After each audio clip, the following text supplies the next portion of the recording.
আল্লাহর অসীম রহমতে ভালো আছেন। আমার নাম শিহাব। সাভারের মধ্য গ্যান্ডা নামক এলাকায় আমি থাকি। তারপরে আমি তার ফোন নাম্বার শেয়ার করেছেন।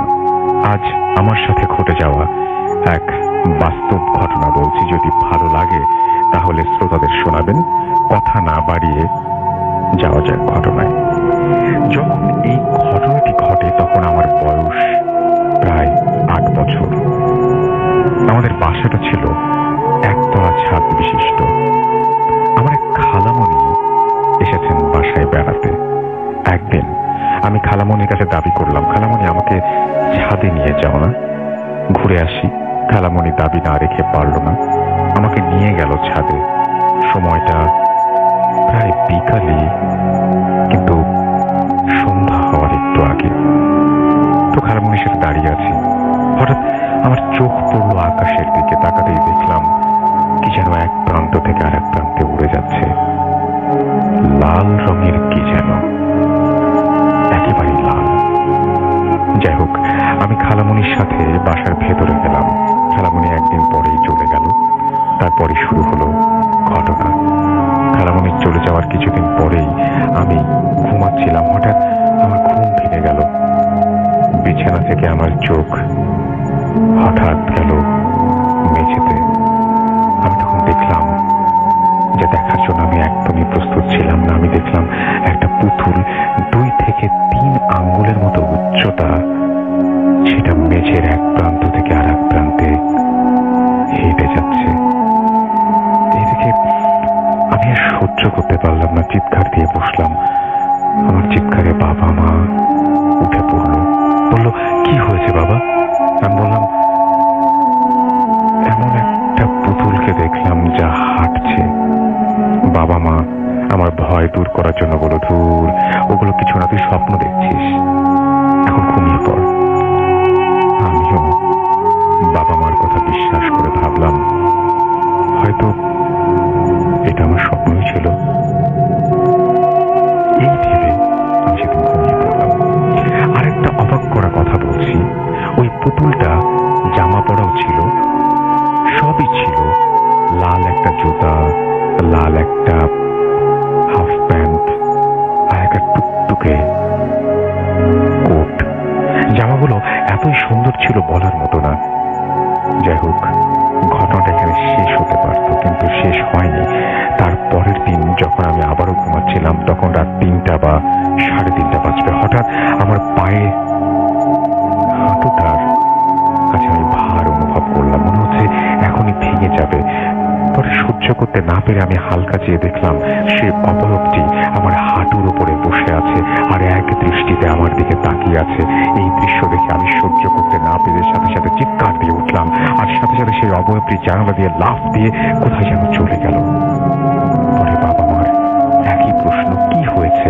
আমি বললাম, আবারও আমি সেই পুতুলটাকে দেখেছি। তখন বাবা মা বিষয়টার স্বপ্ন ভেবে বাদ দিলেন না। পরের দিনই নিয়ে গেলেন হুজুরের কাছে। হুজুর তাবিজ দিলেন, ঝাড়ফুঁক করে দিলেন। তারপরে আর এই ঘটনা ঘটেনি। কেন এমন ঘটনা আমার সাথে ঘটলো সেটা আল্লাহই ভালো জানেন। মনে আছে ছাদে দেখা সেই লাল উড়ে যাওয়া বস্তুটির কথা? হয়তোবা এটাই ছিল সব ঘটনার সূত্রপাত। আরেকটা রহস্যজনক ঘটনা বলছি। আমাদের ঘরের ভেতরে উপরে হার্ডবোর্ড লাগানো ছিল, যার জন্য ওটার ভেতরে অনেকটা জায়গা ছিল। তো ওটার ভেতর থেকে প্রায় রাত 12টার পর কিসে যেন হাঁটার আওয়াজ দেখতে পারলেন ভেতরে অনেকগুলো কিসের যেন হাড় পড়ে আছে। বেশি দিন এমন ঘটনা ঘটেনি। ওই পুতুলটা যে কি পরিমাণে ভার ছিল, মনে হচ্ছিল একটা আস্ত বাইক আমার হাঁটুর উপরে পড়ে আছে। এমন ঘটনা যাদের সাথে ঘটে তারাই বোঝে ভয় জিনিসটা কি। যাই হোক, এই ছিল আমার সাথে ঘটে যাওয়া একেবারেই সত্য ঘটনা। ঘটনাটা ছোটবেলায় ঘটলেও এটা আমার মনের মধ্যে এমন ভাবে গেঁথে আছে যে মৃত্যুর আগ পর্যন্ত ভুলতে পারবো না।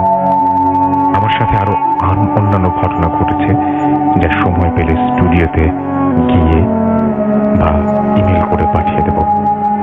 ভালো থাকবেন সবাই, ভালো থাকবেন। আসসালামু আলাইকুম।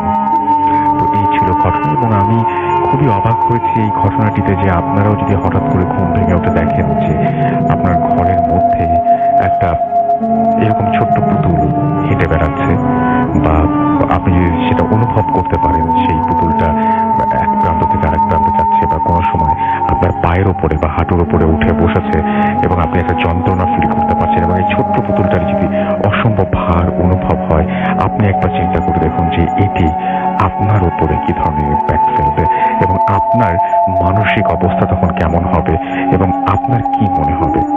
ভয়ঙ্কর ব্যাপার। কিন্তু ভাবতে থাকুন, আমরা চলে যাব আমাদের প্রথম অতিথির কাছে, তার ঘটনায়। আপনার নামটা প্লিজ একটু বলবেন, কোথা থেকে এসেছেন, তারপর আপনার ঘটনায় যাব। আসসালামু আলাইকুম রাসেল ভাই, আমার নাম ফাতিমা মাহমুদ। আমি মিরপুর 10 থেকে এসেছি, আমি একজন স্টুডেন্ট। তো আমি প্রথমে আমার ঘটনায় চলে যাচ্ছি। আমার ঘটনা শুরু হয় 2014 সাল থেকে। তো তার আগে তেমন কোনো সমস্যা হতো না আমার সাথে, কিন্তু 2014 পর থেকে এই সমস্যাগুলি শুরু হয়। তো এক রাতে আমি ঘুমাচ্ছিলাম, আমি আমার আম্মুর সাথেই ঘুমাই। তো আমি রেডিও শুনতে শুনতে একটু তন্দ্রার মতো চলে এসেছিল, দেখে আমি ঘুমিয়ে গিয়েছিলাম। তো হঠাৎ করে আমি শুনছি যে আমার জানালার ওপাশ থেকে কতগুলি কুকুরের আওয়াজ আসছে, মানে কুকুর ডাকছে, এটার শব্দ শুনতে পাচ্ছি আমি। তো আমার রুম হচ্ছে আমাদের বাসাটা হচ্ছে 6 তলা, আর আমার পাশের যে বিল্ডিংটা সেটার ছাদ হচ্ছে আমার রুমের পাশাপাশি একদম। তো সেই ছাদ থেকে আর কি কুকুরের আওয়াজগুলি আসছিল। তো আমি পর্দাটা সরিয়ে যখন দেখলাম ওখানে কিছুই ছিল না। আচ্ছা। তো আমি পরে মনে করলাম হয়তো বা নিচ থেকে আসছে। পরে আমি আবার শুয়ে পড়লাম। শুয়ে পড়ার পর কিছুক্ষণ পর আবার সেই ডাকগুলি শুনতে পেলাম। এই সময় ডাকগুলি এমন ভাবে আসছিল যে মনে হচ্ছে আমার জানালার সামনে ডাকছে, জানালা থেকে কাছাকাছি আছে। হ্যাঁ, কাছাকাছি ডাকছে। তো আমি পরে ভয় পেয়ে আমার মাকে ডাকলাম। পরে আমার মা ঘুমের ঘরে উঠে আমাকে বকা দিয়ে যে তুমি হয়তো বেশি ভূতের শুনছো বা বেশি ভয়ের জিনিস দেখছো, দেখে এরকম হচ্ছে। তো আমিও সেটাই মনে করলাম যে আমি হ্যালুসিনেট করছি। এরপর আমি দোয়া পরে ঘুমিয়ে গেলাম। সেই রাতে আর তেমন কিছু হলো না। তারপরে আরেকটা ঘটনা হয়েছে, সেটা হচ্ছে যে আমি এরপর একটু ঘুমিয়ে গিয়েছিলাম। পরে একটা অনেক বিকট একটা চিৎকার শুনে আমার ঘুম ভেঙে গেল। তো চিৎকারটা হচ্ছে একটা মহিলার চিৎকার। আমার পাশের বাসার যে বিল্ডিংটা ছিল সেই বিল্ডিংটা পুরো একটা মেস ছিল। মেসে কোনো ফ্যামিলি থাকতো না, ওখানে শুধু ছেলেরাই থাকতো। তো সেখানে একটা মহিলার চিৎকার আসছে। তো আমি মনে করেছি হয়তো পাশের বিল্ডিং থেকে কেউ কোনো সমস্যা হচ্ছে বা কি, জানালা থেকে দেখি কোনো বিল্ডিং এর রুম, কোনো ফ্ল্যাটের লাইট জ্বালানো ছিল না। তো পরে আমি একটু অবাক লাগলো। পরে আমি আবার শোয়ার পর এরপরে চিৎকারগুলি আমার বালিশ থেকে আসা শুরু করলো। মানে বালিশগুলি থেকে এমন ভাবে চিৎকার আসা শুরু করলো মনে হয় যেন আমি বেহুশ হয়ে যাবো। তো তারপর আমি আমার আম্মুকে ডাকলাম। আম্মুকে ডাকার পর আম্মু আবার বকা দিয়ে আমাকে ঘুম পাড়িয়ে দিল। তারপর হচ্ছে পরে আমি ঘুমিয়ে গেলাম কিংবা বেহুশ হয়ে গেলাম সেটা আমি ঠিকমতো বলতে পারবো না। এরপরে কয়েকদিন ঠিকভাবে গেল।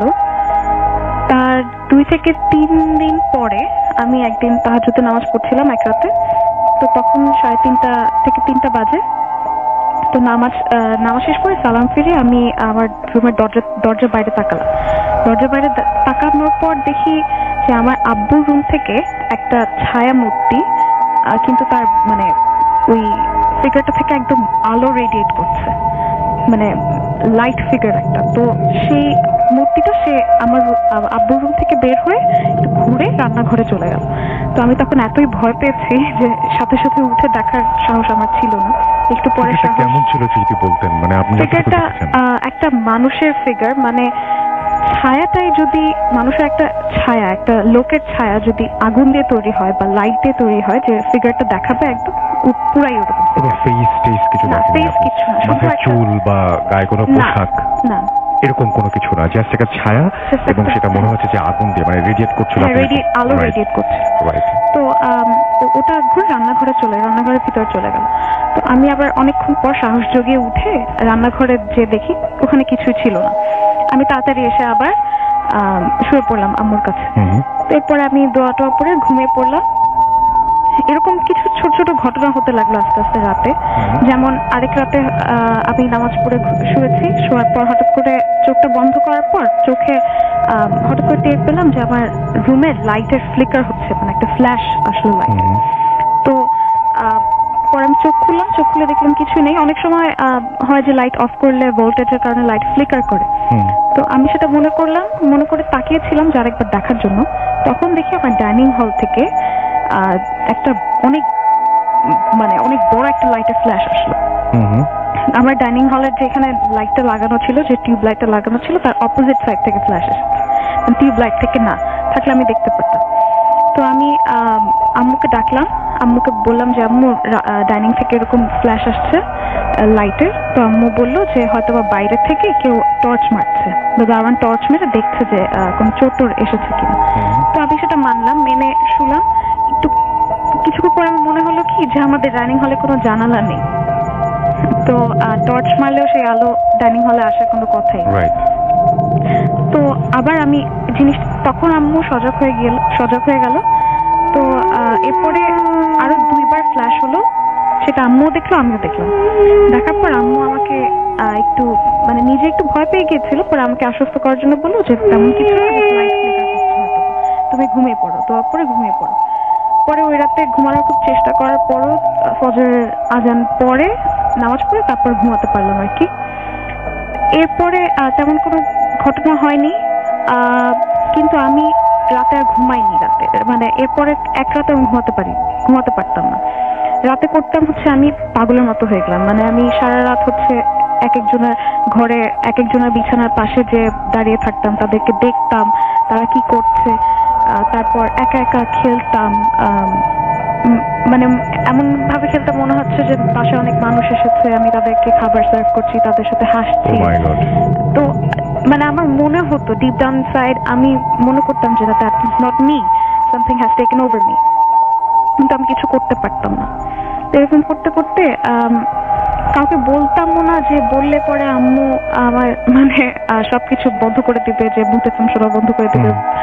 তো বলতাম না। পরে আমি নিজেই ঠিক করলাম যে না ঠিক আছে, পরে প্রত্যেক রাতে ঘুমানোর আগে দোয়া পরে ঘুমাবো আর আম্মুর সাথে শুবো। তো এরকম করে ভালোই, মানে তেমন কিছু হলো না, আমি উঠলাম না, 2-1বার হয়তো বা উঠে ওরকম করতাম। তো এক রাতে আমি আম্মুর সাথে শুয়েছি, এরপর কারেন্ট চলে যাওয়ার পর চার্জার লাইটটা জ্বালিয়ে আমার আব্বু হচ্ছে ডাইনিং হলে রেখে দেয়, যাতে পুরো ঘরে আলোটা একটু হলেও ছড়িয়ে যায়। তো সবাই ঘুম। রাত 1:30টার দিকে আমি একটু চোখটা মানে তন্দ্রার মতো এসেছে দেখে মানে অর্ধেক ঘুম অর্ধেক সজাগ এরকম একটা সিচুয়েশনে হঠাৎ করে একটা শব্দে আমি চোখ খুলে দেখি আমার পায়ের সামনে একজন মহিলা দাঁড়িয়ে আছে। বলে রাখি যে আমাদের বাসায় আমি আর আমার মা বাবা, অন্য কোনো মহিলা নেই, আমাদের কোনো মানে মেইডও নেই। তো যখন দেখলাম যে চোখ খুলে আমার পায়ের সামনে একজন মহিলা দাঁড়িয়ে আছে, তাও মহিলাটা হচ্ছে মানে শি ইজ নাথিং নর্মাল। তার ড্রেস আপ ছিল একদম একটা গাউন, বড় একটা কালো গাউন, তার চুলগুলি ছিল অনেক ঝাঁকড়া কার্লি, মানে দেখে মনে হচ্ছে যে বাতাসে উঠছে। আর তার পুরা কোনো ফেসের কিছু ছিল না, জাস্ট মুখের এখানে বড় একটা হলও ছিল, আর চোখ দুটি ছিল রেড কালার, মানে জ্বলছিল আর কি। তো আমি ফার্স্টে যেটা আমার মনে হয়েছে সেটা হচ্ছে হয়তো আমি হ্যালুসিনেট করছি, স্লিপ প্যারালাইসিস হয়েছে, আমি হ্যালুসিনেট করছি। কিন্তু পরে যখন আমি তার প্রত্যেকটা ডিটেল খেয়াল করলাম আর সে যে আমার দিকে তাকিয়ে আছে সেটা যখন খেয়াল করলাম, তখন আস্তে আস্তে বুঝতে পারলাম যে না, এটা হ্যালুসিনেশন না, স্লিপ প্যারালাইসিস না। তো পরে আমি অনেক মানে কষ্ট করে আমার মাকে ডাকলাম, কারণ আমার হাত পা সব ফ্রিজ হয়ে গিয়েছিল ওই টাইমে। আমি আমার মাকে ডাকলাম, ডাকার পর আমার মা আমাকে মানে বকা দিল, বকা দেওয়ার পর পরে বললো যে ঠিক আছে তুমি ঘুম, আমি দোয়া পড়ে দিচ্ছি। তারপরে আমি আমার মশারি টানানো ছিল, কিন্তু কিভাবে আমার বালিশটা নিচে পড়ে গেছিল আমি জানি না। তো আমি বালিশটা উঠে যখন আমার বালিশে মাথাটা রাখলাম, তখন সেই বালিশের ভিতর থেকেই চিৎকার আসা শুরু করলো। বালিশের ভেতর থেকে? হ্যাঁ, বালিশের ভেতর থেকে। চিৎকারটা এরকম যেমন মুভিতে যে হেল বা জাহান্নামের যে রিপ্রেজেন্টেশন যেরকম দেখায়, অনেক চিৎকার আসে,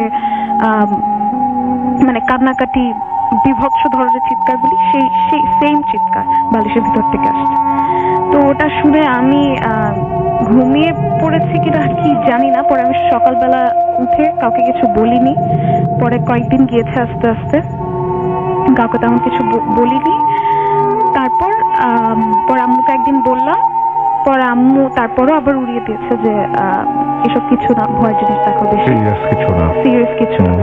তো আমি আস্তে আস্তে তার আগ পর্যন্ত, ওই মহিলাটাকে দেখার আগ পর্যন্ত মনে করেছিলাম যে হয়তো বা I have some mental issues, কিন্তু ওই মহিলাটাকে দেখার পরে বুঝলাম যে না, দিস ইজ নাথিং সাইকোলজিক্যাল। তারপর আস্তে আস্তে ওই মহিলাটাকে এরপর আমি আর বাস্তবে দেখি নাই। তারপর ওই মহিলাটাকে আমি স্বপ্নে দেখা শুরু করলাম। স্বপ্নে কিভাবে আমার এক একটা রিলেটিভের বাসায় এক একদিন দেখতাম, এক এক রাত দেখতাম ওই মহিলাটাকে, যে সে আমার ওই রিলেটিভসদের হার্ম করছে। আমি আমার বাবাকে নিয়েও স্বপ্ন দেখেছি যে হি ওয়াজ লিটারালি কাটিং হিমসেলফ। অনেক বিজার স্বপ্নগুলি ছিল। তো এরকম করে আমি যে সময় মহিলাটাকে স্বপ্ন দেখতাম না, তখন আমার স্লিপ প্যারালাইসিস হতো ঘুমের মধ্যে। আর আমি যখন চোখ খুলতাম দেখতাম যে সেই মহিলাটা প্যারালালি আমার উপরে মানে ভাসছে আর কি, সে আমার দিকে তাকিয়ে আমার উপরে ভাসছে। তো ওই সিনগুলো দেখার টাইমে আর হয়তো বা কারো সাহসও থাকে না, শক্তিও থাকে না যে চিৎকার দেই বা কাউকে ডাকি। তো এরকম হতে লাগলো কয়েকদিন ধরে, কয়েক রাত ধরে ঘুমাতে পারতাম না একদমই। তো একদিন আমি দোয়া পড়েই ঘুমাই। এক রাতে এরকম হলো যে আমি টায়ার্ড ছিলাম, তো ঘুমিয়ে গেছি, আগে দোয়াটা পড়তে মনে নেই। তো আমি হঠাৎ করে মাঝরাতে আমার ঘুম ভেঙে গেল। ঘুম ভাঙার পর আমি দেখি আমার রুমের দরজার সামনে আমার আম্মু দাঁড়িয়ে আছে। আমি আমার মার সাথেই শুই, তো আম্মু দাঁড়িয়ে আছে, দাঁড়িয়ে আমার দিকে তাকিয়ে আছে। তো আমি মনে করলাম হয়তো বা বাথরুমে গিয়েছে ফ্রেশ হতে, এখন ঘুমাতে আসছে। তো আমি পরে আম্মুকে বললাম যে মা তুমি আসো, শো। তো আম্মু কিছু বললো না, আম্মু আমার দিকে তাকিয়ে গেছে। পরে আমি হঠাৎ করে আমার মাথায় আসলো যে আচ্ছা, আম্মু যদি দাঁড়িয়ে থাকে এখানে, তাহলে আমি ধরে আছি কাকে? পরে আমি আমার সামনে তাকিয়ে দেখি আমার মাকে আমি ধরে আছি। আচ্ছা, আমার মা আমার সাথে ঘুমাচ্ছে, মানে যে দাঁড়িয়ে ছিল দরজায়, that was not my mother. পরে আমি আবার যখন তাকিয়ে, দুজনকে দেখছেন আপনি একসাথে প্যারালালি, এবং একজনকে আপনি ধরে আছেন এবং একজন গেটে দাঁড়িয়ে আছে। আপনি তখন ডিসাইড করলেন বা আপনি তখন কনফার্ম হলেন কিভাবে যে মানে কে আপনার রিয়েল মাদার? মানে কনফার্ম হয়েছি, তখনও কনফার্ম ছিলাম না যে আমি যে মানে আসলে কি হচ্ছে। আমি তখন মানে মাত্রই ঘুম থেকে উঠেছি। পর যখন আমি ওই মূর্তিটার দিকে তাকালাম, ওই মহিলাটার দিকে, মানে যে আমার মা সেজে এসেছিল, হ্যাঁ, তো তখন দেখি সে আস্তে করে ঘুরে দরজা থেকে আবার বের হয়ে গেল। আচ্ছা, এই ব্যাপারটা নিয়ে পরে কি যখন কথা বললেন আপনার মার সাথে, তখন তিনি কি বললেন? তিনি তারপরও বললেন সেটা হ্যালুসিনেশন। আচ্ছা, ওকে। তো এরপরে যেটা হলো, তারপরে তারা সব সিরিয়াস হয়ে গেল আর কি। তো পরে আম্মুকে আমি ডাকার পর আম্মুকে ডাকলাম, আম্মু আমাকে দোয়াটা পরে করে ফেললো। এরপরে একটু পর ফজর আজান দিয়ে দিল, আর আমি তখন তো উঠেই পড়লাম। তো এরকম করে অনেকদিন যেতে লাগলো। 2014 শেষ হলো, 15-এর মাঝামাঝি, ঈদের আগে, কোরবানি ঈদের আগে, আমি একদিন ঘুমাচ্ছিলাম দুপুরবেলা।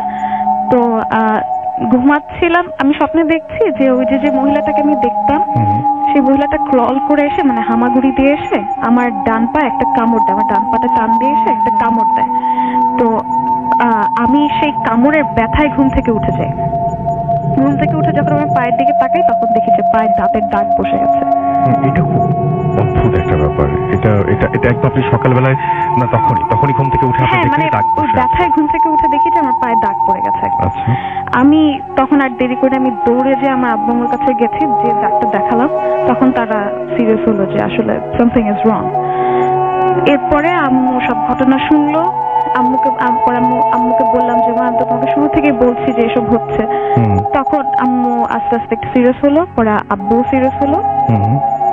পরে সিলেটে একজন হুজুর আছে পরিচিত, তো আব্বু সেই হুজুরের কাছে গেলেন। যাওয়ার পর বললেন এরকম এরকম ও রাতে অনেক ভয় পায়, এরকম একটা মহিলাকে দেখে।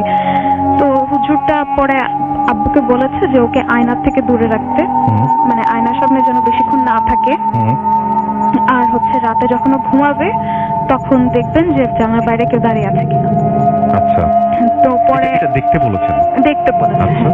তো আব্বু ঢাকায় আসে, তো হুজুর একটা পড়া পানি দিয়ে দেয় আর একটা তেল দিয়ে দেয়, যেটা হয়তো ঘুমানোর আগে হাতে আর পায়ে মালিশ করে করতে হয়। তো আমি সেটা করিনি, আমি অলসতার কারণে কিছুই করিনি। তো আমি একদিন ঘুমাচ্ছিলাম রাতে, তো আব্বু এসে দেখে জানালা থেকে, যে এটা আমাকে তৎক্ষণাৎ বলে নাই, পরে যখন সব সমস্যাগুলি ঠিক হয়ে গেছে তারপরে বলেছে যে আসলে একটা লোক দাঁড়িয়ে আমার রুমের দিকে তাকিয়েছিল, মানে আমাদের বিল্ডিং এর নিচে একটা পোলের পাশে দাঁড়িয়েছিল। সে দাঁড়িয়ে এক দৃষ্টিতে আবার আমাদের মানে রুমের দিকে তাকিয়েছিল, ফ্ল্যাটের দিকে।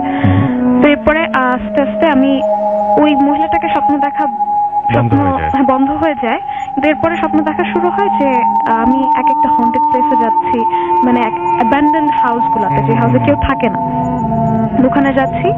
আর ওখানে যে জিনগুলি আছে, মানে আমি এরকম না যে মানুষের আত্মা বা কিছু, জাস্ট লিটারালি জিনরা আমাকে বলছে যে আমার সাথে নাকি তার ফ্রেন্ডশিপ করতে চায়, আমার সাথে থাকতে চায়, আমি নাকি তাদেরকে না করছি, তারা আমাকে অনেক হেল্প করতে পারবে, অনেক জিনিস দিতে পারবে। তারা আমাকে বিভিন্ন ভাবে লোভ দেখানো শুরু করে আর কি। তো এরকম হওয়ার পর আমি তাদেরকে স্বপ্নের মধ্যেই মানে না করি যে না এটা পসিবল না বা কিছু। তারপরে এটা শেষ হয়ে গেল, এই ধরনের স্বপ্ন দেখা শেষ হয়ে গেল। আবার শুরু হলো কি, যে আমি স্বপ্নে দেখছি আমার কাছের মানুষদের, আমার মা বাবা, এদের হচ্ছে জিনরা পজেস করেছে, আর আমি তাদেরকে হচ্ছে এক্সোরসিজম করছি তাদের উপরে। এক্সোরসিজম গুলি এত স্ট্রং হয় স্বপ্নে যে আমি ওইটার যে পাওয়ারটা ফিল করতে পারি স্বপ্নের ভিতরে। হ্যাঁ, এক্সোরসিজমের যে পাওয়ারটা, মানে যে ডিমনটাকে আমি পুল আউট করছি ওই মানুষটার ভিতর থেকে, সেই মানে ফিলিংটা আমি পাই স্বপ্নের ভিতরে। আর ঘুম থেকে উঠে মানে আমার গুজবাম্পস হয়, বা আমি যতবার চিন্তা করি এখনো হচ্ছে গুজবাম্পস। তো জিনিসটা খুবই ভয়াবহ যদি আপনি দেখেন যে আপনার কেউ কাছের মানুষকে এভাবে পজেস করছে, আর সে বিভিন্ন ভাবে নিজেকে হার্ম করছে, আপনি মানে খুবই ভয়ানক। ভাগ্যে সেটা স্বপ্নে, বাস্তবে না।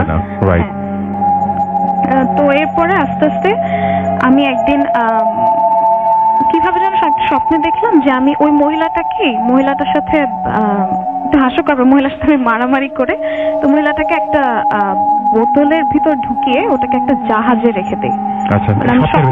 স্বপ্নে দেখছি। তো জাহাজে রেখে দেওয়ার পর সেই জাহাজটা একটা সমুদ্রে যাওয়ার পর ভেঙে যায়, মানে ডুবে যায়, কি ভেঙে ডুবে যায়। তো এরপর আমি তারপর দেখি যে স্বপ্নে মহিলাটা আমাকে বলছে যে এটা কিন্তু শেষ না, আমি আবার আসবো। এই বলার পর আস্তে আস্তে সব ঠিক হয়ে যায়। আমি এখন পর্যন্ত আল্লাহর রহমতে মহিলাটাকে স্বপ্নে দেখি না। কতদিন ধরে দেখেন না? তো 2000 লাস্ট দেখেছি 2017 এ। আচ্ছা। আর এখন 2019।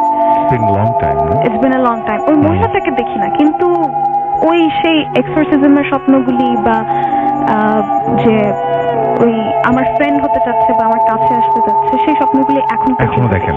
আচ্ছা আচ্ছা, ওকে। এই ছিল আমার ঘটনা। এবং আপনি স্বপ্নগুলো দেখার পরে যখন ঘুম ভাঙে তখন কি একটু অন্যরকম ফিল করেন? যে মানে আমার প্রায় সময় আমার কাঁদতে কাঁদতে ঘুম ভাঙে, মানে আমি কান্না করতে করতে আমার ঘুম ভাঙে। স্ট্রেসটা থাকে, হ্যাঁ স্ট্রেসটা থাকে, সারাটা দিন আমার মাটি হয়ে যায়, আমি সারাদিন ওই ব্যাপারেই চিন্তা করতে থাকি। এটা খুব রেগুলার হয় নাকি? না, রেগুলার না, ইদানিং একটু কমে আসছে, কিন্তু এর আগে এরকমই হতো যে সপ্তাহে 7 দিনে আমি এই ধরনের স্বপ্ন দেখতাম।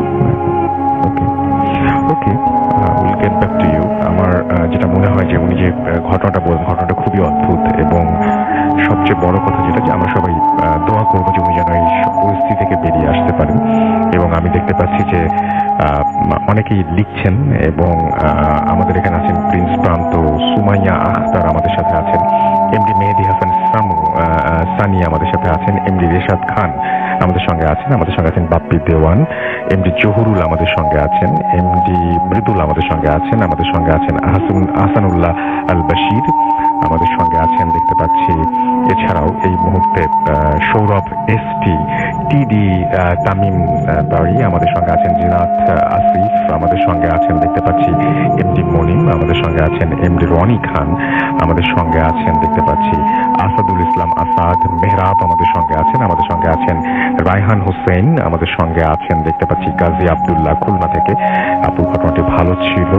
আমাদের সঙ্গে রাজশাহী থেকে শুনছেন জুবায়ের, পায়া থেকে তিনি শুনছেন, তাওহিদ আফ্রিদি আমাদের সঙ্গে আছেন রাজশাহী থেকে, মাহমুদ শুভ আমাদের সঙ্গে আছেন, এবং আমাদের সঙ্গে আছেন দেখতে পাচ্ছি ইমরান হুসাইন, পাবনা থেকে শুনছেন তিনি, এমডি মনিরুল ইসলাম বিপুল আমাদের সঙ্গে আছেন, আমাদের সঙ্গে আছেন শুভ বৈদ্য, হবিগঞ্জ থেকে তিনি শুনছেন, বিজয় চক্রবর্তী আমাদের সঙ্গে আছেন, লিখেছেন স্টোরিটা ভালো ছিল, এমডি রহিম শেখ আমাদের সঙ্গে আছেন রাজশাহী থেকে, আমাদের সঙ্গে বরিশাল থেকে আছেন এমডি ইমরান খান, আমাদের সঙ্গে আছেন দেখতে পাচ্ছি অন্ত মানিক আমাদের সঙ্গে আছেন, লিখেছেন আই লাভ ভূত এফএম, আমাদের সঙ্গে আছেন NH রাজ, খুলনা থেকে শুনছেন তিনি, এবং আপুর স্টোরিটা ভালো ছিল। অর্ক আমাদের সঙ্গে আছেন, লিখেছেন নাইস, আমাদের সঙ্গে আছেন দেখতে পাচ্ছি। এছাড়াও আরিয়ান আরফান সাজিদ, এবং তিনি শুনছেন চট্টগ্রাম থেকে, আমাদের সঙ্গে আছেন দেখতে পাচ্ছি সিল্কি শিমুল, সিরাজগঞ্জ থেকে তিনি শুনছেন, শান্ত বগুড়া থেকে শুনছেন, আসাদুল আমাদের সাথে আছেন, আমাদের সাথে আছেন দেখতে পাচ্ছি ইব্রাহিম আল হৃদয়, ঢাকা থেকে তিনি শুনছেন, লিও শাকিব আমাদের সঙ্গে আছেন, আমাদের সঙ্গে আছেন দেখতে পাচ্ছি সামিউল, আমাদের সঙ্গে আছেন সামিন মুগ্ধাপাড়া থেকে শুনছেন, দীপ অয়ন আমাদের সঙ্গে আছেন, আমাদের সঙ্গে আছেন SM ইমন, এছাড়াও আলিফ আমাদের সঙ্গে আছেন, আমাদের সঙ্গে আছেন ইয়ামিন এলান, আমাদের সঙ্গে আছেন প্রিন্স ফারহান, ফয়সাল আহমেদ আমাদের সঙ্গে আছেন, আমাদের সঙ্গে আছেন দেখতে পাচ্ছি। এছাড়াও আরো অনেকেই, আপনি যদি থাকতে চান তাহলে চলে আসতে পারেন আমাদের এখানে, এবং আমাদের সাথে জয়েন করতে পারেন, এবং আমাদের যে ঘটনাগুলো রয়েছে সেই ঘটনাগুলো শুনে কমেন্ট করতে পারেন, লিখতে পারেন কোন ঘটনাটি কেমন লাগছে, এবং আমাদের যে পোস্ট রয়েছে সেই পোস্টে লাইক দিতে পারেন, কমেন্ট করতে পারেন, শেয়ার করতে পারেন, যেটা আপনি যেভাবে আরো বেশি মানুষকে জানিয়ে দিতে পারেন। আমরা চলে যাব আমাদের দ্বিতীয় অতিথির কাছে। আপনার নামটা প্লিজ একটু বলবেন, আপনি কোথা থেকে এসেছেন, তারপর আপনার ঘটনায় যাব। Okay, thank you so much Rasel ভাইয়া। আমি রায়ান রশিদ, এসেছি আমি বাংলা মোটর থেকে। বর্তমানে আমি BF শাহিন কলেজে পড়ছি। আর আমি যে স্টোরিটা বলবো, ফার্স্ট স্টোরিটা হচ্ছে আমার হুজুরের কাছ থেকে শোনা। আমার হুজুর হলেন হাফেজ মাওলানা ফয়জুর রহমান।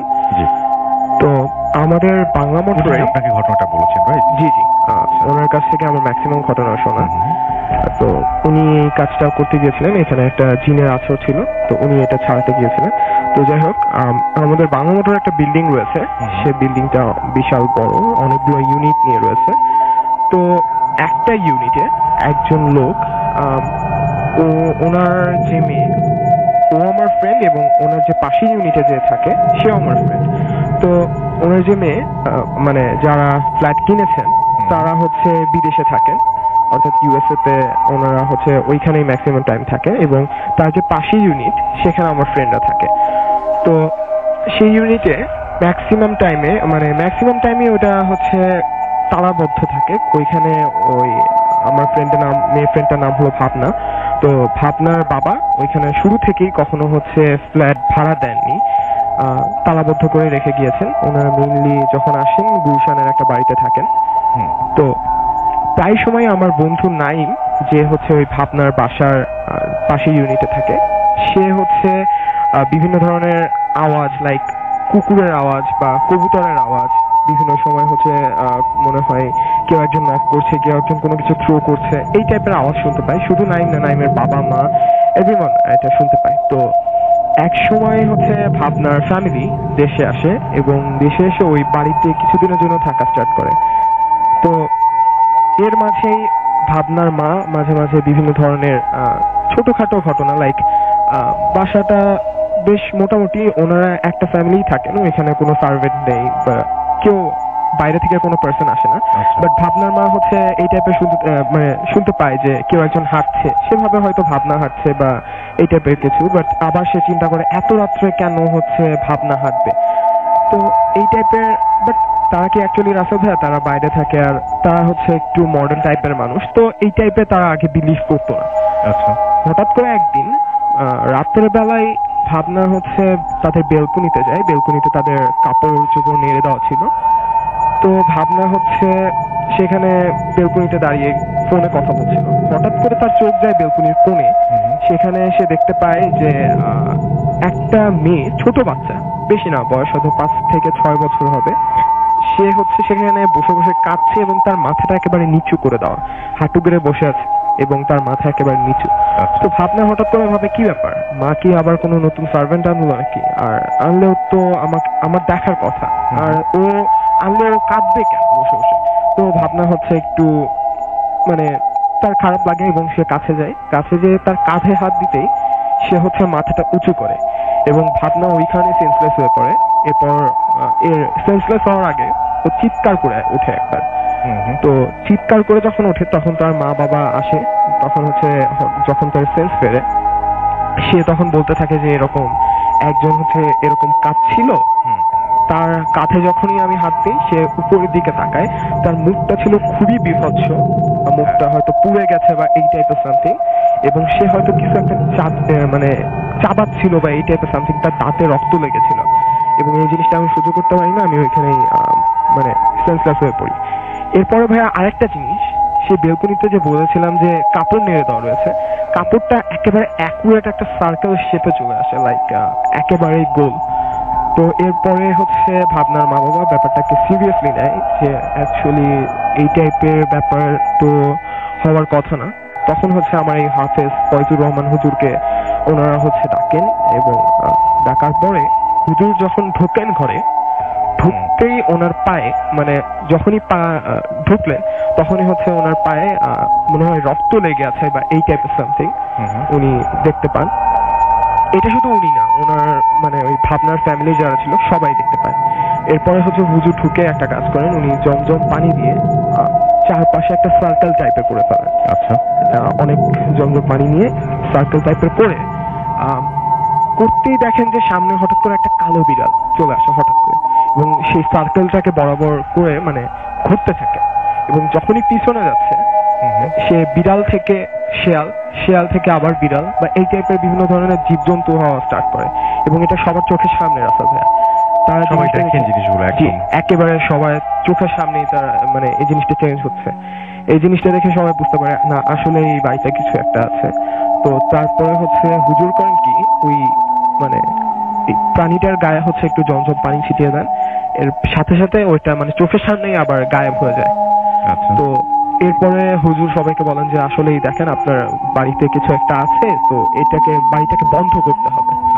এর জন্য করে কি তারা হুজুর আরো কয়েকজন আলেমকে ডাকেন, আলেমকে ডাকার পরে সেখানে আরো কোরআন তেলাওয়াত এক্সেট্রা অনেক কিছু করেন, করে সেই বাড়িতে যে কটা পিলার রয়েছে সেই পিলারের এক একটা অনুযায়ী এক একটা হচ্ছে পেরেক নেন এবং তাবিজ টাইপের কিছু একটা নেন, নিয়ে হচ্ছে আপনার সেগুলোতে সূরা টুরা ফু দিয়ে বাড়িটাকে বন্ধ করে দেন এবং পেরেক গুলো এক একটা পিলারে মেরে দেন।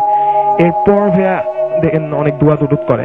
এখন হচ্ছে আপনারা ইউএসএ তেই আছেন, বাট তাদের বাড়িতে প্রত্যেক মাসে যাওয়া হয় এবং যে হুজুর আগরবাতি জ্বালাতে বলেন, এই বিভিন্ন ধরনের কাজগুলো করা হয়। তবে ভাইয়া আমি আপনাকে আগেও প্রশ্নটা করেছিলাম, আপনি কি মনে করেন ভাইয়া এই কাজগুলো কি কোনো আত্মারা করছে নাকি সে বাড়িতে কোনো জিন আছে? আচ্ছা, এটা আমার কাছে মনে হয় যে এটা হচ্ছে এক্সপার্টদের কাছে জিজ্ঞেস করাটা বেটার হবে, আমি এটাতে কোনো কমেন্ট করতে চাই না। ওকে, তো থ্যাংক ইউ ভেরি মাচ আপনার ঘটনার জন্য, আপনাকে অনেক ধন্যবাদ। আমি যেটা করব সেটা হচ্ছে যে আমাদের যে ফুটির যে পেজটা রয়েছে সেখান থেকে আমরা কিছু কমেন্ট পড়ব। রাফি আমাদের সাথে আছেন রাজশাহী থেকে, আমাদের সাথে দেখতে পাচ্ছি, এছাড়াও নাইমুজ্জামান, সজীব আমাদের সাথে আছেন, আরিফুর রহমান আমাদের সাথে আছেন, আমাদের সাথে আছেন দেখতে পাচ্ছি তারিফুল ইসলাম রনি, এবং মিরপুর 14 থেকে তিনি শুনছেন। ওমর ফারুক আমাদের সঙ্গে আছেন, তসলিম মাহমুদ হৃদয় আমাদের সঙ্গে আছেন, আমাদের সঙ্গে আছেন দেখতে পাচ্ছি আমাদের সঙ্গে মোহাম্মদ সামিন আসহাব আমাদের সঙ্গে আছেন, আমাদের সঙ্গে আছেন সেলিম হুসাইন, আছেন জাওয়াদ শাকিব, আমাদের সঙ্গে আছেন দেখতে পাচ্ছি এমডি আমি বলতে পারলাম না, আল মাহিয়ান আমাদের সঙ্গে আছেন, আমাদের সঙ্গে আছেন তনিমেশ রয়, মংলা থেকে শুনছেন তিনি, সাইম সাদাদ আমাদের সঙ্গে আছেন, পাবনা থেকে শুনছেন, আমাদের সঙ্গে আছেন দেখতে পাচ্ছি এছাড়াও শরীফ আমাদের সঙ্গে আছেন, বিপ্রদীপ হালদার আমাদের সঙ্গে আছে, খুলনা থেকে শুনছেন তিনি, শাকিব আমাদের সঙ্গে আছেন, জাহিদুল্লাহ আমাদের সঙ্গে আছেন, আমাদের সঙ্গে আছেন এছাড়াও দেখতে পাচ্ছি AHD জাকির আমাদের সঙ্গে আছেন, এমডি প্রিন্স আমাদের সঙ্গে আছেন দেখতে পাচ্ছি, নাফিউর আলম সাদ, এছাড়াও ইয়ামিন এলান আমাদের সঙ্গে আছেন, আমাদের সঙ্গে আছেন দেখতে পাচ্ছি সিয়াম আহমেদ, আমাদের সঙ্গে আছেন দিলরুবা তালহা, আমাদের সঙ্গে আছেন আতিকুর রহমান আতিক, এছাড়াও লিটন নাটক থেকে আমাদের সাথে আছেন, আমাদের সঙ্গে আছেন দেখতে পাচ্ছি এছাড়াও মোহাম্মদ আনান, আমাদের সঙ্গে আছেন সাকিব হাসান, আছেন রেদওয়ান শরীফ, আমাদের সঙ্গে আছেন এমডি শাকিব খান, আছেন মিজান, আমাদের সঙ্গে আছেন আরিয়ান জোহান আশিক, এছাড়াও আমাদের সঙ্গে আছেন অমিত খান, এবং আমাদের সঙ্গে আছেন এছাড়াও দেখতে পাচ্ছি RH নওমি, আমাদের সঙ্গে আছেন দেখতে পাচ্ছি এছাড়াও এমডি সিরাজ খান আছেন, আমাদের সঙ্গে দীপন আমাদের সঙ্গে আছেন, এছাড়াও তানভীর আহমেদ সহ আরো অনেকে। থ্যাংক ইউ ভেরি মাচ যারা আমাদের সঙ্গে এই মুহূর্তে আছেন এবং যারা পুরোটা সময় আমাদের সঙ্গে থাকবেন। আমরা চলে যাচ্ছি আমাদের প্রথম অতিথির কাছে আরো একবার, এবং তার কাছ থেকে আমরা আরেকটা ঘটনা শুনে আসবো। আপনার নামটা প্লিজ আরো একবার বলবেন, তারপর আপনার ঘটনায় যাবো আমরা। আচ্ছা, আমার নাম হচ্ছে ফাতিমা মাহমুদ, আমি একটু 10 থেকে এসেছি। আমি আমার দ্বিতীয় ঘটনা চলে যাচ্ছি। আচ্ছা, দ্বিতীয় ঘটনাটা হচ্ছে সেটা আমার সাথেই ঘটা। সেটা হচ্ছে 2016 সালে। 16 সালে আমি আমার কলেজ থেকে, আমি বিএফ শাহিন কলেজে পড়তাম, তো সেখান থেকে আমাকে বিএনসিসিতে ক্যাম্প করতে নিয়ে যাওয়া হয়। সেটা হচ্ছে কুর্মিটোলা শাহিনে ক্যাম্প করতে নিয়ে যাওয়া হয়। তো সেটা 10 দিনের জন্য ছিল ক্যাম্পটা। তো আমরা ফার্স্টে সেটেল হতে একদিন লেগে গেল। মানে মেয়েদেরকে একটা কলেজ বিল্ডিং দেওয়া হয়েছিল, সেই কলেজ বিল্ডিংটা পুরাটাই মেয়েদেরকে দেওয়া হয়েছিল, সেখানে হচ্ছে মেয়েরা থাকবে, করবে। তো ওখানে মেয়েদেরকে দেওয়া হয়েছিল নিচতলা আর দোতলা, একতলা আর দোতলা দেওয়া হয়েছিল, 3 তলা আর 4 তলা খালি ছিল, ওখানে কেউ যেতে পারতো না। জাস্ট কলেজে যখন ক্লাস হতো তখন ওটা খোলা। তো এর আগে আমি আমার অন্যান্য ফ্রেন্ডসদের কাছে শুনেছি যে ওই কলেজ বিল্ডিংটা অনেক ইনফেমাস ছিল এইসব প্যারানর্মাল অ্যাক্টিভিটিস এর জন্য। তো আমার আরো একটু মজা লেগেছিল যে ওখানেই দিয়েছে আমাদেরকে। তো আমরা এরকম করে কয়েকদিন গেল, ফার্স্ট ইয়ার 4 দিন চলে গেল, তেমন কিছু হলো না। আর এরপর 5th ডেতে আমাদেরকে লাঞ্চের জন্য ডাকা হলো। লাঞ্চ যখন ডাকা হলো, তো আমি আমার ফ্রেন্ডসদেরকে নিয়ে ওয়াশরুমে হচ্ছে আমাদেরকে নিজেদের প্লেটস আর গ্লাস এগুলো সব নিয়ে যাওয়া লাগতো। তো সেগুলি আমরা ওয়াশ করার জন্য ওয়াশরুমে গেলাম, আমি আর আমার একটা ফ্রেন্ড, ওর নাম হচ্ছে ইলহাম। তো ওর প্লেটস ধোয়ার পর ও বের হয়ে গেল, বের হয়ে আমাকে বললো যে তুই আয়। এরপর আমি আমার প্লেট ধুয়ে বের হয়ে, কলেজ বিল্ডিংটা ছিল স্কোয়ার, তো এক সাইডে দাঁড়ালে অপোজিট সাইডটা দেখা যেত, মানে নিচ পর্যন্ত দেখা যেত। তো আমি দেখলাম যে ইলহাম নিচে যে আমাকে গেটের সামনে দাঁড়িয়ে ডাকছে যে ফাতিমা তুই নিচে আয় তাড়াতাড়ি। সে খুব রাগ হয়ে আমাকে ডাকছে। তো আমি এবার চিন্তা করলাম যে আমার উপর রাগ হলো কেন, এই মাত্রই তো গেল এখান থেকে, আমি তো কিছু করিনি। তো পরে আমি আবার দেখলাম যে আমাদের যে রুমটা দেওয়া হয়েছিল, রুমের সামনে আমার বাকি ফ্রেন্ডসরা দাঁড়িয়ে আছে। তো আমি যে তাদের কাছে গেলাম, যাওয়ার পর যেটা দেখলাম সেটা হচ্ছে ইলহামও ওদের সাথে দাঁড়িয়েছিল। পরে আমি তাকে জিজ্ঞেস করলাম কি ব্যাপার ইলহাম, তুই না নিচে গেলি, তুই আবার এখানে উপর আসলি কিভাবে? বলে যে আমি তো যাইনি নিচে, আমি তো তোর জন্য ওয়েট করছি। তারপর তো আমি একদম মানে ভয় পেয়ে গেলাম যে ওটা তাহলে কে ছিল ওখানে। তো এরপর আমি দেখলাম না, আর আমি নিচে গেলাম, নিচে যে খোঁজাখুঁজি করলাম যে ওটা কে ছিল, আমাকে কে ডাকলো, দেখেনি। ইলহামের পাশে একটা মেয়ে ছিল, যে যখন ইলহাম নিচে বসে আমাকে ডাকছিল, বা ইলহাম বা ওটা যে ছিল আমি জানি না, ওই মেয়েটাকে আমি চিনতাম। তো তাকে আমি জিজ্ঞেস করলাম যে তুমি কি দেখেছো না ইলহাম আমাকে ডেকেছে? তো সে আমাকে বলেছে না, সে দেখেনি। অথচ আমি স্পষ্ট শুনেছি এবং দেখেছি যে ইলহাম আমাকে ডেকেছে নিচে থেকে। তো এটা গেল একদিনের ঘটনা। তো আমাদের ক্যাম্পে রাতে আবার কালচারাল নাইট হতো, তো সেখানে এক একজন অনেক কিছু পারফর্ম করতো। তো আমাদের গ্রুপটার ডান্স পারফরমেন্স ছিল। তো আমরা একটা মানে রাতে সবাই ঘুমিয়ে যাওয়ার পরে একটা ক্লাসরুমে মানে একটা রুম নিয়ে আমরা ডান্স প্র্যাকটিস করতাম একদম আস্তে, যাতে কেউ না শুনে, কারণ পরে অনেক ভোরে ওঠা লাগতো আমাদেরকে। তো আমরা প্র্যাকটিস করছি, তো আমি আর আমার একটা ফ্রেন্ড বারান্দায় দাঁড়িয়ে গল্প করছিলাম। আমাদের পার্টটা প্র্যাকটিস করা শেষ, একটা ব্রেক নিয়ে আমরা বাইরে দাঁড়িয়ে গল্প করছিলাম। তো মাঝে মধ্যে শুনেছি অন্য ফ্রেন্ডসদের কাছে যে এভাবে একটা মেয়েকে নাকি দেখে, দারোয়ানরা দেখে রাতে হাঁটাহাঁটি করতে। তো আমি চিন্তাও করিনি যে আমি দেখবো। আমি দেখেছি যে 4 তলায়, যেখানে মানে গেটের পুরো বন্ধ, মেয়েদের কাউকে মানে কেউ ওখানে যেতে পারবে না, যাওয়া নিষেধ। ওখানে দেখছি যে একটা মেয়ে ইয়েলো প্রিন্টের একটা সালোয়ার কামিজ পরা করিডোরের এক মাথা থেকে আরেক মাথা শুধু হেঁটে বেড়াচ্ছে। মানে সে ফোনেও কথা বলছে না, ফোনে কথা বললে হয়তো বা মনে হতো যে না আমাদের গ্রুপেরই কেউ উপরে গিয়ে কথা বলছে। সে ফোনে কথা বলছে না, শুধু এক মাথা থেকে আরেক মাথা দৌড়ে বেড়াচ্ছে, মানে জোরে জোরে হাঁটছে। আচ্ছা। তো ফার্স্টে স্বাভাবিক এটাই মনে হতে পারে যে পরিচিত কেউ হয়তো বা ক্যাম্পেরই কেউ। তো আমরা হাত থেকে ইশারা করলাম, কারণ জোরে ডাকলে যে স্যাররা তারা জেনে উঠে যাবে। তো আমরা হাত থেকে ইশারা করে ডাকলাম, সে তাকালো না, মানে অনেকভাবে ডাকার ট্রাই করলাম, তাকালো না। পরে অনেকক্ষণ আমরা প্র্যাকটিস করেছি, 1:30টা থেকে প্রায় 3টা পর্যন্ত, 1.5 ঘন্টা 2 ঘন্টা ধরে প্র্যাকটিস করেছি। সে ততক্ষণ ধরে ওই মেয়েটা হাঁটছিল, মানে আমি পরে কোনো কারণ ছাড়াই, কোনো ধরনের কোনো রিজন ছিল না। তো হাঁটছিল, মানে আমি হাঁটছিল দেখে আমি ভিতরে চলে এসেছি, ভেবেছি যে হয়তো বা কোনো কথা টথা বলছে, পরে আবার চলে আসবে নিচে। পরে আবার যখন প্র্যাকটিস শেষ করে বের হয়ে আবার তাকালাম, যখন দেখলাম যে তখনও হাঁটছে, যারা ছিল ওখানে সবাই দেখেছে যে তখনও হাঁটছে, তখন জিনিসটা আসলে সহজভাবে না, প্রশ্নই আসে না। হ্যাঁ, পরে আমরা 2 জন ফ্রেন্ড যে নিচে গেলাম, নিচে যাওয়ার পর আমাদের যে স্যাররা ছিল, তো তাদেরকে আমরা বললাম যে, একজনকে বললাম যে স্যার এভাবে 4 তলা একটা মেয়ে এভাবে হাঁটছে, 1.5 ঘন্টা ধরে আমরা দেখলাম সে হাঁটছে। তো সে বল কি চলো ঠিক আছে দেখি, টর্চ নিয়ে গেল উপরে। আমি আর আমার একটা ফ্রেন্ড ছিলাম। তো উপরে যে দেখি যে সিঁড়ি থেকে ওঠার পর যে গেটটা থাকে, যে গেটটা ক্রস করে সবাই ঢুকে, সেই গেটটা বন্ধ, আর ভিতরে যাওয়ার কোনো ওয়েই নেই, সে গেটটাতে তালা দেওয়া, আর বাইরে থেকে কোনো দরজাও নেই। তো ভিতরে কেউই ছিল না, অথচ আমি আমার যে 4 জন ফ্রেন্ড ছিলাম সে সবাই দেখেছি মেয়েটাকে, আমরা দেখেছি মেয়েটাকে, কিন্তু মেয়েটা সাড়া দেয়নি। এটা হলো আরেক রাতের ঘটনা। এরপরে আমি আর তেমন কিছু হয়নি, কিন্তু প্রায় সময় আমি একটা লোককে দেখতাম, সে মেয়েদেরকে একটা রুম দিয়েছিল নামাজ পড়ার জন্য। তো ওখানে প্রায় নামাজ পড়তো সবাই যে, তো আমি ওটা ক্রস করে ওয়াশরুমে যেতে হতো। তো আমি যতবার ওয়াশরুমে যেতাম প্রায় সময় দেখতাম ওখানে একটা লোক নামাজ পড়ছে।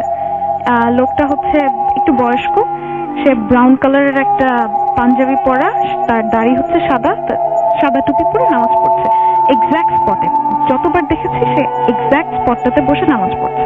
তো নর্মাল লেগেছে আমার কাছে দিনের বেলা যে সে নামাজ পড়তেই পারে।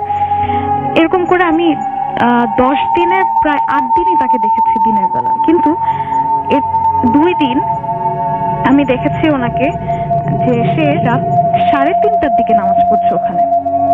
ওই লোকটা রাত 3:30টার দিকে, রুম অন্ধকার, কিন্তু যে লাইটটা আসছে সে লাইট থেকে বোঝা যাচ্ছে যে ওই লোকটাই। আমি টাইম দেখলাম যে 3:30 বাজে। আমি আমার একটা ফ্রেন্ডকে নিয়ে গিয়েছি ওয়াশরুমে, সে আগে চলে গেছে, আমি আস্তে আস্তে আসছি, তখন দেখেছি। তো আমি ভয় পেয়ে আমার ফ্রেন্ডকে দৌড় দিয়ে নিয়ে আসলাম যে দেখ ওখানে কে নামাজ পড়ছে। তো সে এসে দেখে রুম তালা দেওয়া বন্ধ ছিল, ভিতর থেকে না বাইরে থেকে বন্ধ ছিল। আমরা যে দেখি যে ওখানে কেউ নেই। এরকম করে 2 দিন দেখেছি আমি ওই লোকটাকে রাতে, একদম গভীর রাতে নামাজ পড়তে, কিন্তু যখন দেখেছি অন্যদেরকে তারা কেউ দেখেনি। এই ছিল আমার থ্যাংক ইউ সো মাচ। আমরা দ্বিতীয় ঘটনাটাও শুনে ফেললাম, এবং আমি দেখতে পাচ্ছি আমাদের এখানে ঘোষ বিলাস সাউথ কোরিয়া থেকে তিনি শুনছেন। আমি একটু রিকোয়েস্ট করবো যারা ঢাকার বাইরে আছেন, তারা তো আছেনই, আমাদের সাথে শুনতে পাচ্ছেন সরাসরি এই FM-এ, কিন্তু যারা দেশের বাইরে রয়েছেন তারা সবাই, যারা অ্যাপ দিয়ে শুনছেন, যেমন আমাদের সাথে দেখলাম যে ঘোষ বিলাস তিনি অ্যাপের ছবিটা আপলোড করেছেন।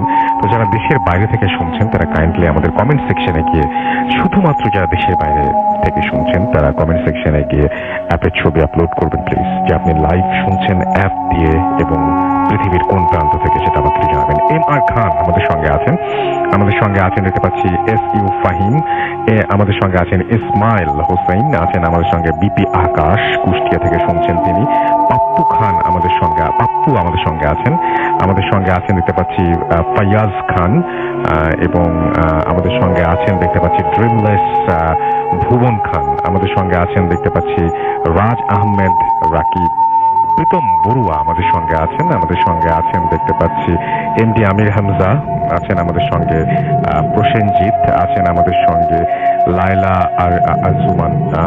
লাইলা আরজুমান তিথি সহ আরো অনেকে। আমাদের যে ভূতফিল্মের পেজ, সেই পেজেও অনেকে আছেন। আমরা তখন রেডিও ফুর্তি যে পেজটা ছিল সেখান থেকে পড়লাম, এবং আমাদের ভূতফিল্মের যে পেজ সেখানে অনেকে লিখছেন এই মুহূর্তে আছেন। দেখতে পাচ্ছি উত্তম বিশ্বাস আছেন, জিলান হাসনাত কিয়াস আমাদের সঙ্গে আছেন, MD জাকিরুল ইসলাম সুমন আমাদের সঙ্গে আছেন, দেখতে পাচ্ছি মুন্না খান, আরিয়ান সোহান আমাদের সঙ্গে আছেন, MD জুবায়ের হাসান আমাদের সঙ্গে আছেন, কাজী মাজহারুল ইসলাম আমাদের সঙ্গে আছেন, MD ইফতি হাসান আমাদের সঙ্গে আছেন, দেখতে পাচ্ছি মোশাররফ হোসেন লিমন, শেরফান আহমেদ নিশাদ আমাদের সঙ্গে আছেন, দেখতে পাচ্ছি এছাড়াও শুভ আচার্য আমাদের সঙ্গে আছেন, তুরাগ মণ্ডল আছেন আমাদের সঙ্গে, এছাড়াও দেখতে পাচ্ছি আতিকুর রহমান আতিক, শাকিব হাসান আমাদের সঙ্গে আছেন অজানা পথের প্রতীক, অ্যালেক্স আমাদের সঙ্গে আছেন আদিল আমাদের সঙ্গে আছেন, তুষার। অনেকেই অ্যাপের ছবি আপলোড করছেন, বাট কোথা থেকে শুনছেন সেটা লেখেননি।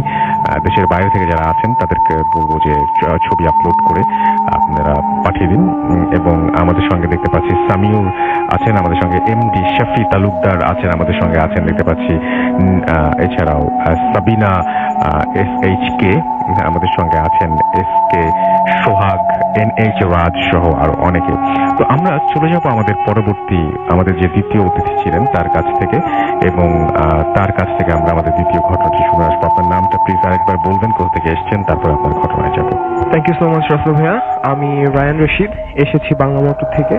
আর আমি যে সেকেন্ড স্টোরিটা বলবো, এইটা হচ্ছে আমাদের গ্রামে ঘটে যাওয়া। আমার গ্রাম হচ্ছে কুষ্টিয়া কুমারখালীর মধুপুর গ্রামে। আচ্ছা। সেখানে আমার হচ্ছে দুইজন মামা এবং একজন ভাই, জিহাদ মামা এবং হচ্ছে শাওন মামা, এবং হচ্ছে আমার ভাই যে তার নাম হলো রোহান। তো তারা তিনজন মিলে ডিসাইড করে যে আমরা একটু পিকনিক করবো। তো আমাদের পিকনিক করা উচিত, আমাদের পিকনিক যে কোনো একদিন আমরা করবো। বাট জিহাদ মামা হচ্ছে একটু মানে এক্সট্রিম লেভেলের কাজ করতে বেশি ভালোবাসেন, লাইক সার্কাস দেখানো থেকে স্টার্ট করে ডেভিল ওয়ার্কশপ, দেন এই টাইপের জিনিসগুলোর প্রতি না তার একটু ঝোঁক বেশি। তো এবার উনি বলে উঠলেন যে পিকনিক তো সবাই করে, আমরা চলো একটু আলাদাভাবে পিকনিক করি। লাইক কি করা যায়, একটা বাঁশ বাগান আছে, বাঁশ বাগানের পাশেই ঠিক গোরস্থান। তো ওইখানে যে আমরা রাত্রেবেলা পিকনিক করবো, যতটা রাত্রে পারি আমরা। এর আগেও ভাই আমি একবার বলেছিলাম ওই বাঁশ বাগানের কাহিনী, যে আমার এক নানার ভেতর দিয়ে যাচ্ছিলেন, কেউ একজন চুল ছাড়িয়ে দিয়ে বসেছিল, তার হাত ধরেছে, মানে চুলটা ধরেছিল, বদলে তাকে অনেক সোনা দেওয়া হয়, বাট বাসায় যে দেখা হয় সেগুলো সব ইট ছিল। তো সবাই গ্রামের মোটামুটি সবাই এই কাহিনীটার সাথে পরিচিত, এবং জিহাদ মামা বেশ ভালোভাবে জানতেন। তো তারা তিনজন যেই দিন মানে চান একদিন ডিসাইড করে, এবং সেদিন যখন ঢোকেন তখন তাদের একটা এক্সপেকটেশন ছিল, ইয়েস আজকে কিছু একটা এইভাবে দেখেই ছাড়বো। তো এই জন্য তারা মেন্টালি প্রস্তুত হয়ে নেন। আর ভেতরে যে একটা জায়গায় তারা হচ্ছে ক্যাম্প টাইপের, ক্যাম্প বলতে কি তারা সেখানে আগুন জ্বালান, মানুষও পুড়িয়ে খান, দেন হচ্ছে বিভিন্ন ধরনের গান বাজনা এগুলা স্টার্ট করে। তবে ভাইয়া ঢুকতেই তাদের একটা মানে অন্যরকম ফিল হয়, লাইক কেউ তাদেরকে ফলো করছে বা কেউ তাদের সাথে আছে, অথচ তারা তিনজনই ছিল। তো জিহাদ মামা ব্যাপারটাকে তেমন একটা কেয়ার করেনি, বাট বাকি যে দুইজন ছিলেন তারা বেশ একটা ভয় পেয়েছিলেন। এরপরে ভাই আরো ভয়ের ব্যাপার হলো, ভেতরে ঢুকতেই তারা যেখানে বসেছিলেন সেখান থেকে এরকম চুল যে একজন নেড়ে দিয়ে বসে আছে সেটাও তারা দেখতে পান। কিছুক্ষণ পর তারা দেখতে পান যে হচ্ছে মানে দুইটা আগুনের গোলা উপর দিয়ে হাঁটছে, মানে উপর দিয়ে উড়ে চলে যাচ্ছে। আবার একটু পরে দেখতে পান যে মানুষের মতোই একটা অবয়ব, অর্থাৎ একটা ছায়া, বাট নিচ দিয়ে একেবারে মনে হয় যে আগুন টাইপের বা এই টাইপের, লাইক দে আর ফ্লাইং। আকাশে তারা ভাসছে এবং হাত নাড়তে নাড়তে তারা চলে যাচ্ছে। এই জিনিসটা দেখার পরে জিহাদ মামাও বেশ ভয় পেয়ে যায় এবং তারা তিনজনে ডিসাইড করে যে আজকে অনেক হয়েছে, আজকে আমরা বাড়িতে যাওয়া যাক। এরপরে ভাইয়া তারা হচ্ছে মানে বেশ যাওয়ার জন্য প্রস্তুতি নিতে থাকে। এই সময় হচ্ছে ভাবে বিদ্যুৎ চমকাতে থাকে এবং মানে হালকা বৃষ্টি বৃষ্টি পড়বে এই টাইপের অবস্থা। তো তাদের সাথে হচ্ছে টর্চ ছিল, বাট তারা মানে তাদের টর্চটা তেমন একটা কাজ করছিল না। আর এই টাইমে বিদ্যুৎ যে চমকাচ্ছিল সেই আলোতেই তারা আল্লাহর নাম নিয়ে হাঁটছিলেন। তো এই সময় হচ্ছে হাঁটতে হাঁটতে তারা একটা মানে মাঠের মধ্যে ছিল, আর মানে বাঁশবাগান ছিল এবং পাশেই মাঠ। তো তারা মাঠের মধ্যে হাঁটছিলেন, হঠাৎ করে একটা 3 মাথায় চলে আসে। তো 3 মাথার ওইখানে হচ্ছে মানে 3টা রাস্তা 3 দিকে চলে যায় এবং মাঝখানে তারা দেখতে পায় সেই 3 মাথার মাঝখানে বিদ্যুৎ চমকালে যে আলোটা হয় সে আলোতে দেখতে পায় যে 3টা মানুষের মাথা 3 দিকে করে রাখা এবং সেটা হচ্ছে ভাইয়া মানে কঙ্কাল। আচ্ছা। তো এই জিনিসটা দেখে তারা আরো ভয় পায় এবং যে যার মতো যেদিকে পারে দৌড় দেয়। দুইজন মানে জিহাদ মামা বাদে দুইজন সকালবেলা তারা হচ্ছে দেখা করে যে হ্যাঁ আমরা ঠিক আছি, বাট জিহাদ মামার কোনো খোঁজ পাওয়া যায়নি। এরপরে হচ্ছে ভাইয়া তার মানে বডি বলতে কি হ্যাঁ তিনি জীবিত ছিলেন এবং সে হচ্ছে সেন্সলেস অবস্থায় ছিলেন একটা ক্যানেলের পাশে। এরপরে তাকে পাওয়া যায়। সে হচ্ছে বলে কি যে আমি অ্যাকচুয়ালি আমার কিছুই মনে নেই, বাট আমি শুধু এতটুকু মনে আছে যে ওইখানে একজন দাড়িওয়ালা মানুষ, তার চুলগুলো ছিল জট পাকানো এবং সেখানে সে বারবার তার হাতে একটা লাঠি ছিল, তার দিকে ইশারা করে বলছিল মানে কাছে আসো, বাট সে কাছে যেতেই অজ্ঞান হয়ে যায়। বাট এইখানেও একটা কথা আছে ভাইয়া, ওই যে 3টা মাথা ওইখানে হচ্ছে অনেক বেশি সিঁদুর ছিল, সিঁদুর টাইপের লাল রঙের বা অনেক ধরনের কালারের অনেক কিছু ছিল। আর লাইক এখানে যদি কোনো কেউ ব্ল্যাক ম্যাজিক বা এই টাইপের কিছু প্র্যাকটিস করে তার জন্য এটা বেস্ট প্লেস। তো তার পায়ে না সিঁদুরটা লেগে গিয়েছিল এবং এরপরে জিহাদ মামা অনেকজন অসুস্থ হয়ে পড়ে। আর হচ্ছে রাত্রেবেলা প্রায় বিভিন্ন ধরনের সমস্যা ভোগে, লাইক স্বপ্নে বিভিন্ন ধরনের খারাপ জিনিস দেখতে থাকে, যে কেউ তার পাশে দাঁড়িয়ে আছে আর তার চালের উপরে কোনো পাখি এসে টানা ডাকাডাকি করছে। তো এইভাবে হচ্ছে একটা সময় জিহাদ মামা অনেক বেশি অসুস্থ হয়। এরপরে আমাদের একটা হুজুরকে খবর দেওয়া হয়। হুজুর তাকে বলে, হুজুর বলে যে ঠিক আছে আজকে রাত্রে আমি তোমার বাড়িতে যাব। তো আর হ্যাঁ মাঝখানে একটা জিনিস আমি একটু মিস্টেক করে গিয়েছি, যে তার সাথে হচ্ছে একটু মিষ্টি ছিল। তো হুজুর তাকে বলে যে তোমার সাথে যে মিষ্টিটা ছিল সেটা তুমি কি করেছো? বলে যে হুজুর আমি তো এটা খেয়েছি। তখন সে বলে যে ওকে তাহলে তুমি বাড়িতে করবে কি আবার একটু মিষ্টি রেখে দিবা, এরপর আমি তোমার বাড়িতে যাব এবং বাড়িতে যখনই যাব তোমার বাড়ির সব আলো নিভিয়ে দিবা। তো হুজুর দূর থেকেই বলে যে আমি তোমার বাড়িতে ঢুকছি এবং সাথে সাথে তার বাড়ির সব লাইট গুলো নিভিয়ে দেওয়া হয় এবং ভাইয়া হুজুর ঢুকতেই না তার বাড়িটা কেমন একটা উথাল পাথাল টাইপের স্টার্ট হয়। এরপর হুজুর হচ্ছে মোমবাতি দেন, আরো বিভিন্ন ধরনের সূরা টুরা পড়ে জিনকে হাজির করে, কোন একটা জিনকে হাজির করার পরে বলে কি যে তোমরা ওকে ধরেছো কেন? বলে যে আমরা ওকে ধরেছি যে কোনো একটা কারণে, সেটা আমি তোমাদেরকে বলবো না। মানে ওই হুজুর তাকে বলে যে ঠিক আছে কারণটা না বলো, তবে তাকে ছেড়ে দিয়ে চলে যাও। তখন অনেক রিকোয়েস্ট করার পরে সেই জিনটা বলে যে ঠিক আছে তাহলে ওই মধুপুরের অমুক একটা মসজিদ আছে, সেই মসজিদে সন্ধ্যার পরে তোমরা একটু তেল বাটিতে রেখে যাবা, আমি সেই তেলে যে কোনো একটা কাজ করবো, এরপরে সেই তেলটা তার গায়ে মাথায় দিলে 7 দিনের মধ্যে সে ইনশাল্লাহ সুস্থ হয়ে যাবে।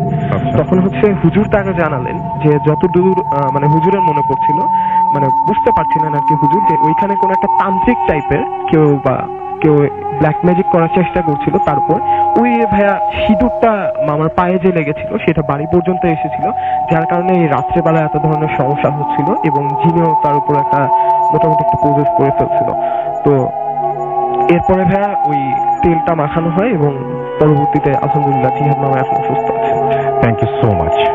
আমরা যারা শুনছেন তাদেরকে একটু জানিয়ে দিতে চাই যে যারা ঘটনা রেগুলার পাঠান, যে যারা লিখছেন তারা সবাই বলছেন যে লাশের ঘটনা শুনতে চান, এটার ডিমান্ড অনেক বেশি এবং দেখতে পাচ্ছি যে আমাদের সঙ্গে যারা আছেন তাদের মধ্যে অনেকেই গ্রামের ঘটনা শুনতে চান। সুতরাং যারা গ্রামের ঘটনা যাদের কাছে আছে পাঠিয়ে দেবেন প্লিজ, লাশের ঘটনা যাদের কাছে আছে পাঠিয়ে দেবেন প্লিজ।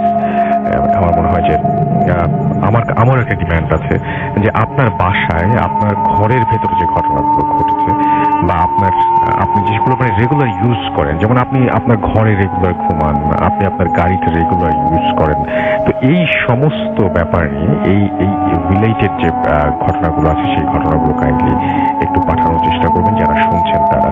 এবং আমি অনেকদিন ধরে যে ঘটনাগুলো মিস করি, যেমন ট্রেনের ভেতরে ঘটা ঘটনা, কিছু ঘটনা ফ্লাইটে ঘটে, সে ধরনের কিছু ঘটনা, এই ধরনের ঘটনাগুলো অনেক মিস করি। রাশেদ আহমেদ আমাদের সাথে শুনছেন সৌদি আরব থেকে, দেখতে পাচ্ছি আমাদের সঙ্গে আছেন, দেখতে পাচ্ছি। এছাড়াও আরো অনেকে যারা এই মুহূর্তে আমাদেরকে শুনছেন, এবং অ্যাপের ছবি আমি বলেছি যারা দেশের বাইরে থেকে শুনছেন তারা আপলোড করবেন। এবং আমাদের যে অ্যাপটা যারা ডাউনলোড করতে চান, খুবই ইজি একটা প্রসেস। সেটা হচ্ছে আপনি অ্যান্ড্রয়েড বা আপনি যদি iOS ইউজার হন, আপনি জাস্ট অ্যাপের ভেতরে যে আপনি আপনার অ্যাপ স্টোর বা গুগল প্লে স্টোরে গিয়ে জাস্ট টাইপ করতে হবে আপনার রেডিও ফুর্তি, RADIOFORTI ফুর্তি। আপনি দেখবেন যেটা চমৎকার অ্যাপ, আপনি ফ্রি ডাউনলোড করতে পারছেন। তো আমাদের সাথে দেখতে পাচ্ছি আরো অনেকে বিরাজ আছেন, আমাদের সঙ্গে আছেন, দেখতে পাচ্ছি বাবা ফ্রম কলকাতা আমাদের সঙ্গে আছেন, দেখতে পাচ্ছি। এছাড়াও কাজী মাজহারুল ইসলাম আমাদের সঙ্গে আছেন, দেখতে পাচ্ছি ইশতিয়াক শুভ, তিনিও অ্যাপ দিয়ে শুনছেন।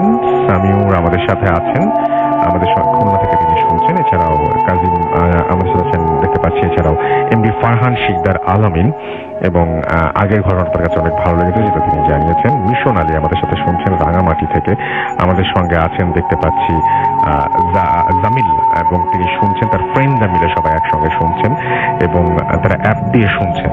ওকে, আমাদের সঙ্গে আছেন, দেখতে পাচ্ছি। এছাড়াও সাজ্জাদ সীমান্ত আমাদের সঙ্গে আছেন, দেখতে পাচ্ছি। এমডি জুবাইর হাসান আমাদের সঙ্গে আছেন, বাশার বিন অপু মিয়া, এছাড়াও আছেন কাজী আমাদের সঙ্গে আছেন, দেখতে পাচ্ছি। মুস্তাক শাহরিয়ার তন্ময়, এমডি রহিম শেখ আমাদের সঙ্গে আছেন, সেই বাঘা থেকে তিনি শুনছেন, আমাদের সঙ্গে আছেন, দেখতে পাচ্ছি। এছাড়াও এমডি ফজলে রাব্বি, তার কাছে ভালো লাগছে, এমডি আমাদের সঙ্গে আছেন, দেখতে পাচ্ছি। এছাড়াও মোহাম্মদ আনান, এবং আমাদের সঙ্গে আরো অনেকেই আছেন। তো আমরা এখন যেটা করব সেটা হচ্ছে যে আমরা পরপর অনেকগুলো ঘটনা শুনলাম, তাই না? আমি আরো একবার মনে করে দিই, আমাকে যদি আপনারা ইমেল করতে চান, আমাদের ইমেল অ্যাড্রেসটা আপনার একটু মনে রাখতে হবে বা নোট করে ফেলতে হবে। ওমান থেকে ফাহিম আহমেদ শুনছেন, তিনি অ্যাপের ছবি আপলোড করেছেন, এখন তিনি শুনছেন লাইভ আমাদের সাথে দেখতে পাচ্ছি। দেশের ভেতর থেকে অনেকে অ্যাপ দিয়ে শুনছেন, অনেকে আমাদের সাথে এই মুহূর্তে বিভিন্ন জায়গা থেকে আছেন। তো যাই হোক, যারা দেশের বাইরে আছেন তারা অ্যাপের ছবি আপলোড করবেন, যারা এই মুহূর্তে অ্যাপ দিয়ে শুনছেন তাদের জন্য বলছি। তো আমি যেটা বলছি যে আমাদের যে ইমেল অ্যাড্রেসটা সেটা একটু মনে রাখতে হবে। আমাদের ইমেল অ্যাড্রেস হচ্ছে bhutfm@radiofurti.fm, which is bhutfm@radioforti.fm। আপনার নাম, ঠিকানা এবং ফোন নাম্বার সহ আপনার জীবনে ঘটে যাওয়া বা আপনার জানা সেরা ঘটনা লিখে পাঠিয়ে দিন আমাদের কাছে। ঘটনা শুরুতে অবশ্যই উল্লেখ করুন যে ঘটনাটা আপনি স্টুডিওতে এসে শেয়ার করতে চান, নাকি আপনি চান আপনার ঘটনা আমরা পড়ে শোনাই। যারা দেশের বাইরে রয়েছেন তারা সরাসরি অডিও ক্লিপ পাঠাতে পারেন বা লিখেও পাঠাতে পারেন আপনার ঘটনাটি। তো যাই হোক, আমাদের যে ফেসবুক পেজ দুটো রয়েছে সেটারও লিঙ্ক দিয়ে দিই। আমাদের ফেসবুক পেজের অ্যাড্রেস হচ্ছে www.facebook.com/radio.furti and www.facebook.com/bhutfm.russell। আমরা মানে আজকে আমি যখন খবরটা পেলাম, আপনারা সবাই জানেন নিউজিল্যান্ডে একটা ঘটনা ঘটেছে, এবং যে খবরটা পেলাম সেই খবরটা পাওয়ার সঙ্গে সঙ্গে মানে আমার কাছে যেরকম খারাপ লেগেছে ঠিক একইভাবে সেই খবরটা পাওয়ার সঙ্গে সঙ্গে এক ধরনের প্রশান্তি এসেছে আমাদের বাংলাদেশ ক্রিকেট টিমের জন্য। আল্লাহ বাঁচিয়ে দিয়েছেন একদম। তো আমার কাছে মনে হয় যে আপনারা যারা দেশের বাইরে বিভিন্ন জায়গায় আছেন তারা সবসময় আপনারা সুস্থ থাকুন এবং ভালো থাকুন এবং সবসময় ভালোর সাথে থাকুন, সেটাই আশা করব। তো আমি যেটা এখন করতে চাই সেটা হচ্ছে যে আমি আমাদের যে পরবর্তী যে ঘটনাটা সেই ঘটনায় যেতে চাই। এইটা একটা অডিও ক্লিপ, রাইট? এই অডিও ক্লিপটা আমি এখন আপনাদের জন্য প্লে করবো। আচ্ছা, হৃদয় আহমেদ টরন্টো থেকে আমাদের সাথে আছেন এই মুহূর্তে। যাই হোক, আমি যেটা করবো সেটা হচ্ছে আমাদের যে পরবর্তী যে ঘটনাটা সেটা একটা অডিও ক্লিপ, এবং আশা করছি এই ঘটনাটা আপনাদের অনেক আনন্দ দেবে, এবং তারপরে আমরা নতুন গেস্ট নিয়ে আসবো। সেই পর্যন্ত আমাদের সঙ্গেই থাকবেন আশা করছি। স্টে টিউনড টু রেডিও ফুর্তি FM and do ফুর্তি। Face it, radio মানে ফুর্তি। Radio ফুর্তি। FM. The night comes alive. বিশ্বাস করা না করাটা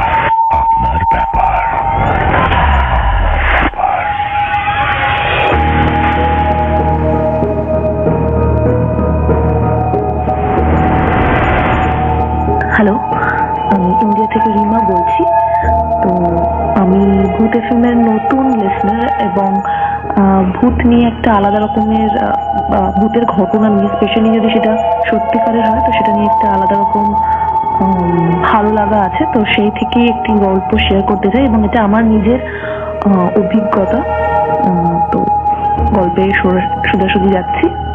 তো ঘটনাটি হচ্ছে স্কুলের, তখন আমি ক্লাস 8ই হবে যতদূর সম্ভব। তো আমাদের স্কুল 3 তলার, আমি যাদবপুর থেকে, কলকাতা। সেখানে স্কুলটি স্কোয়ার শেপ, মেনলি মাঝখানে মাঠ এবং স্কোয়ার শেপের। তো 3 তলায় বেসিক্যালি আমাদের 8, 9 আমরা ক্লাস করেছি, মানে আমি ক্লাস করেছি। 8, 9, 7, 8, 9 এই তিনটে ক্লাসেই মেনলি আমরা, যেহেতু 8টা করে সাবজেক্ট থাকে তো ক্লাসের ডিউরেশনটা অনেক বড় হয়ে যায় এবং 3 তলাতে মেনলি 11, 12 এর ক্লাস হতো এবং 6 থাকতো। তো তাদের অনেক আগেই ছুটি হয়ে যেত, 4:30 অব্দি তাদের ক্লাস থাকতো না, আমাদের 4:30 অব্দি ক্লাস থাকতো। তখন 3 তলায় ক্লাস হওয়ার দরুন থেকে জল নেওয়া বলুন বা যাই হোক, সেটা একটু ভুল সাপেক্ষ ছিল। তাই জন্য মেনলি আমি বাড়ির থেকে একটা বড় বোতল ক্যারি করতাম, বিকজ অফ মানে বারবার ওঠা নামা 3 তলা থেকে খুব মুশকিল। যদিও বা দুদিক থেকেই সিঁড়ি ছিল আমাদের স্কুলে, একটা মেইন সিঁড়ি ছিল, একটা রিসেন্ট তৈরি করা হয়েছিল একটা সুবিধার জন্য, ভিতর দিকে একটা সিঁড়ি।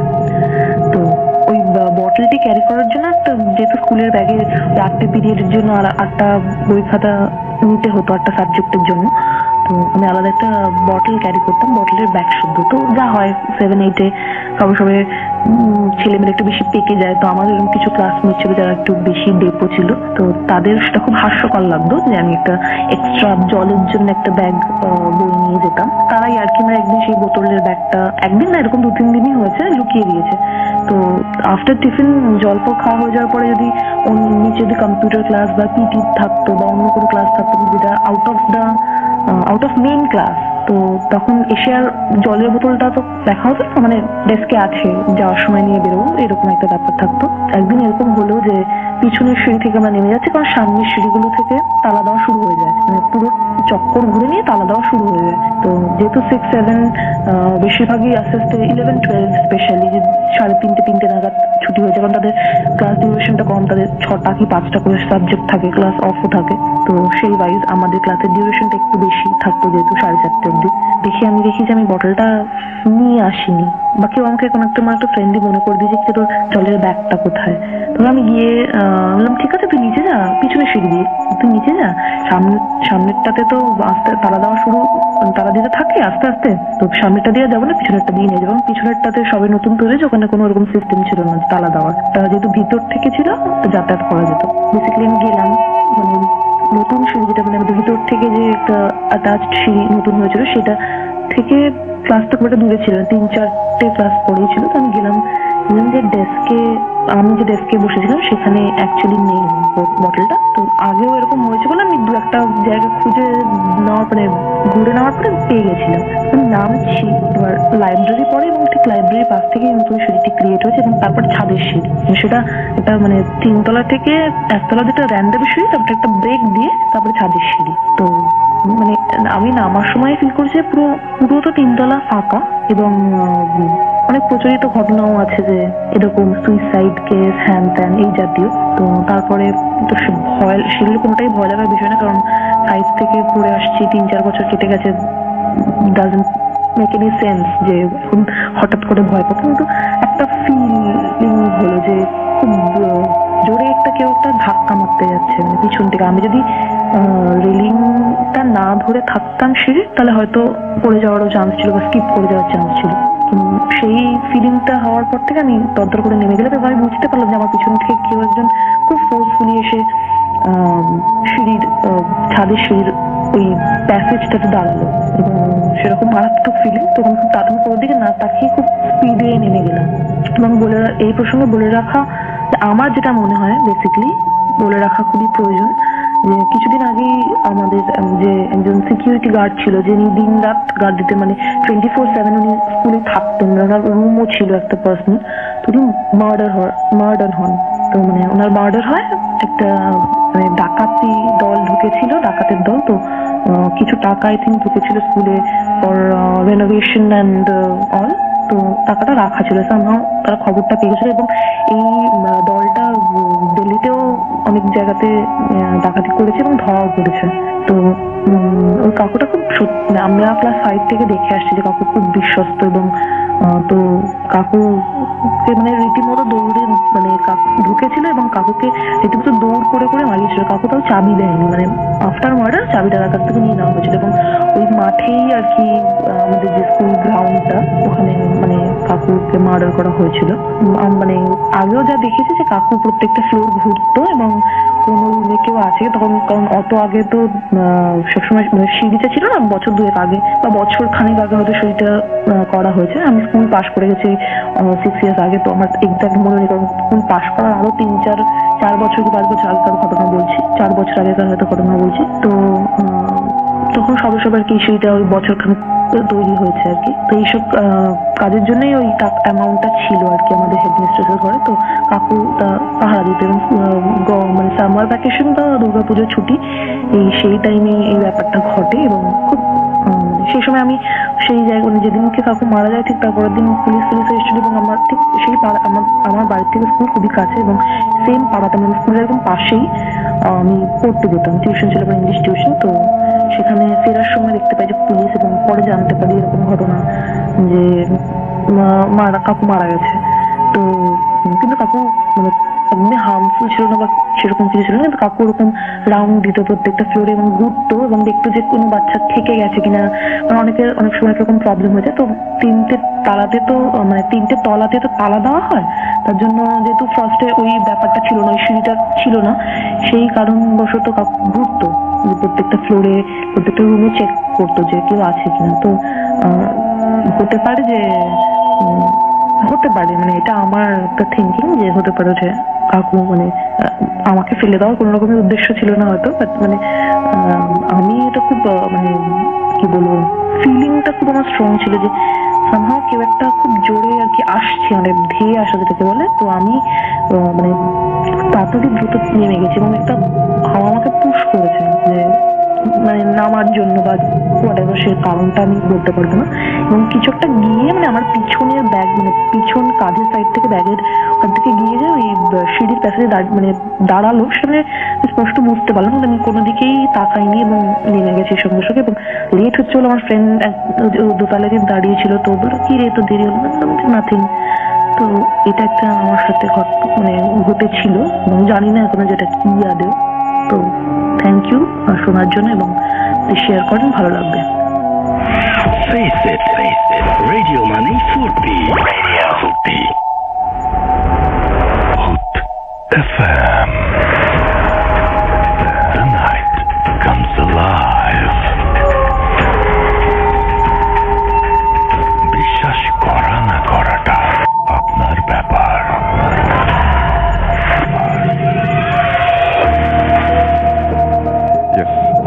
বিশ্বাস করা না করাটা আপনার ব্যাপার। ঘড়িতে সময় রাত 1:10 শুনছেন রেডিও ফুর্তি এফএম।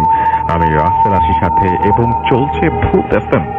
আর আমাদের সঙ্গে আমাদের নেক্সট অতিথিরা অলরেডি জয়েন করে ফেলেছেন। তার আগে একবার ছোট্ট করে জানিয়ে দিই যে আমাদের ইমেল অ্যাড্রেস হচ্ছে bhotfm@radiofurti.fm which is bhwtfm@radiofurti.fm।